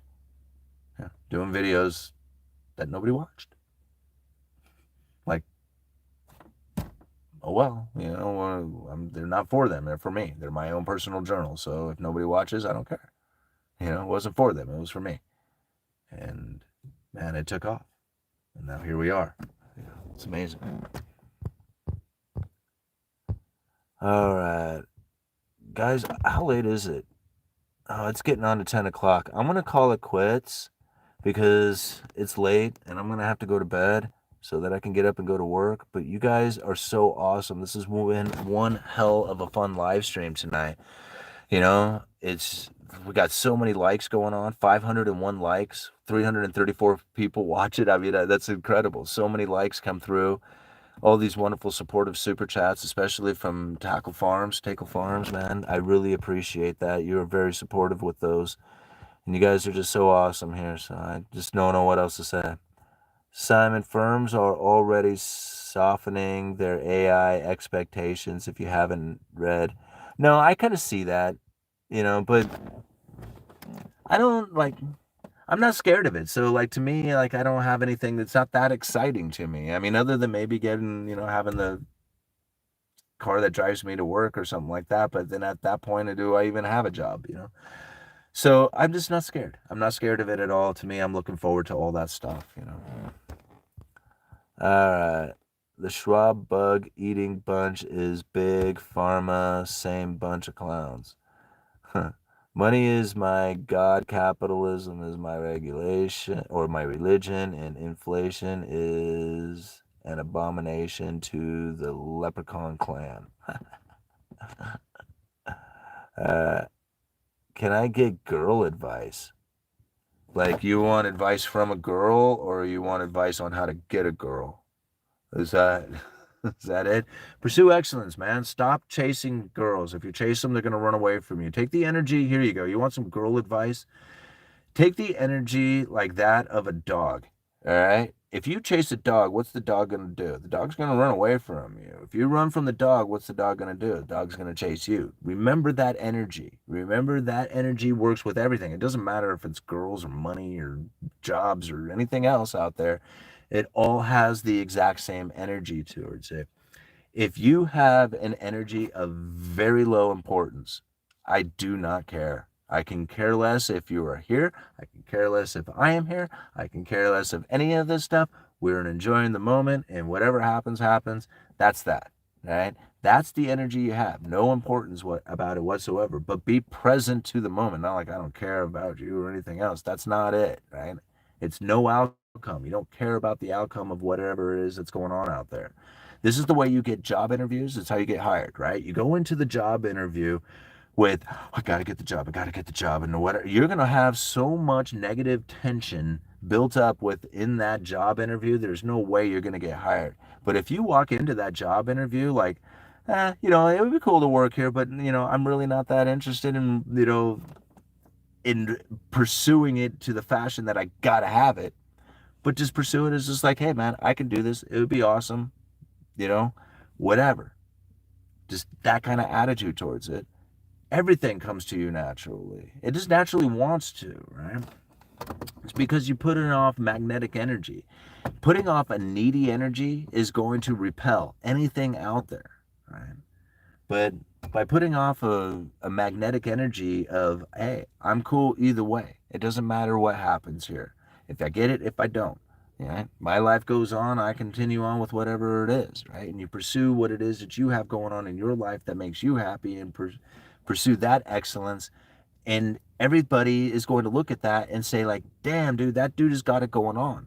He's pursuing his business. He's pursuing jobs. He's, getting his life together. He's healthy, right? That's all magnetic stuff. It doesn't have anything to do with like the right pickup lines or any of that kind of stuff, right? It all is in here. It's all inside. And the way you feel, the way you think, the way you act, the way you behave, it's all internal, right? Everything that you are feeling. If you feel like you are like somehow not adequate, not fitting, not skilled, not, worthy, all that other stuff, if you are feeling that on the inside, everybody on the outside feels it too, right? And they recognize it right away. So you want girl advice? Be confident, be in your own energy, be in your own frame, pursue your excellence, pursue your health, right? Pursue your future, and things will gravitate towards you naturally. You don't even have to go looking for it, right?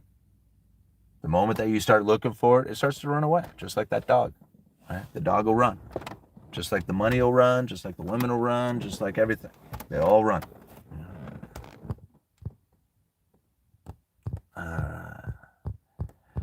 You guys are awesome. Thank you so much for being here, but I think we're going to have to call it quits. This has been one heck of a good live stream. 283 people now watching with 514 likes. All those wonderful super chats. Got Benny in here still hitting me up with the questions. I hate that they take 30% of the super chats. Yeah, I do too. But YouTube provides with a nice platform here that we get to have this sort of like communication with. And that's pretty cool too. All right. So if, we have to share some of this with YouTube, well, YouTube's, providing us with a place to be. So, it's a give or take. And yeah, they do take quite a bit of it. I do have PayPal and I do have like, the Cash App and, Venmo and stuff like that. But it's not as fun to be able to throw a super chat and have a question right there and to be able to engage and have this sort of interaction on YouTube. Hey, if they get some of it, then, so be it. That's the price we have to pay. And I appreciate you guys. I mean, I really do. Like, I would love to take all of it for myself, and have it for the family or whatever. But, this is the business that we're in. This is the way we operate. All right. Stay humble, stay kind, help people, smile, walk the line, never surrender to the machine. Yep. S23, I totally agree. The quote George Carlin, it's a big club and you ain't in it. Yeah, that's for sure. Without women, there would be no need for money. I disagree with that. Women are the reason why we have money. It's man-made invention, so, I mean, women didn't have anything to do with that. Not in the early days. Are you religious? Do you believe in heaven or life after death? I'm not really big into talking about my, I mean, I talk a lot of spiritual stuff, but I don't really talk about, religion or like my personal beliefs when it comes into that kind of thing. I think that's something that is just, it's private, it's for you. And unless you're actually trying to share that sort of opinion with, people out there, I think that's really just a personal thing that you kind of keep, not necessarily keep to yourself, but that if you do keep to yourself, that's, respectable, right? It's just like, this is my own, relationship that I have going on. And so I don't necessarily don't want to answer the question, but I just don't. That's not a question I really answer. Now, when it comes to I feel like I had a huge spiritual awakening. And I think a lot of what I am referring to as universal powers or the universe, a lot of other people would refer to as God, right? And so if you kind of want to cross those two over and say, well, he's talking about God when he says universe or universal powers or something of that nature, well, okay, you can go ahead and do that. I mean, I wouldn't necessarily argue that too much, but that's the way that I have kind of come to grips with my own, beliefs and my own understandings of things. So, yeah. You're still on. No, I'm about ready to bail. I just can't, I just have a hard time not reading the last statements here. I feel like I'm abandoning you guys if I do. I really enjoy the why and who and what questions you asked to questions from your chat. Great conversation as, yeah. We are human beings, a wonderful creation. Yeah, I agree. I really do agree. I mean, I see I mean, there's horridness that comes from people too, but there's also really beautiful things that are created. You know, beautiful things, beautiful experiences. Yeah. It's like, yeah, we're a very unique, wonderful species. Yeah. Hey, been listening to you for years. Just wanted to say hey. Well, hey, Zeke, thank you for being here. And with that, I'm going to say good night, guys. Thank you all for being here. I really appreciate it. There was a very supportive night, especially from Tackle Farms, with hitting me up with all those super chats. Everybody, Mr. Exclusive, and everyone, you guys are just so awesome with all the support and encouragement. So, what a great night. Thank you for being here. Uneducated Economist, you guys let me know.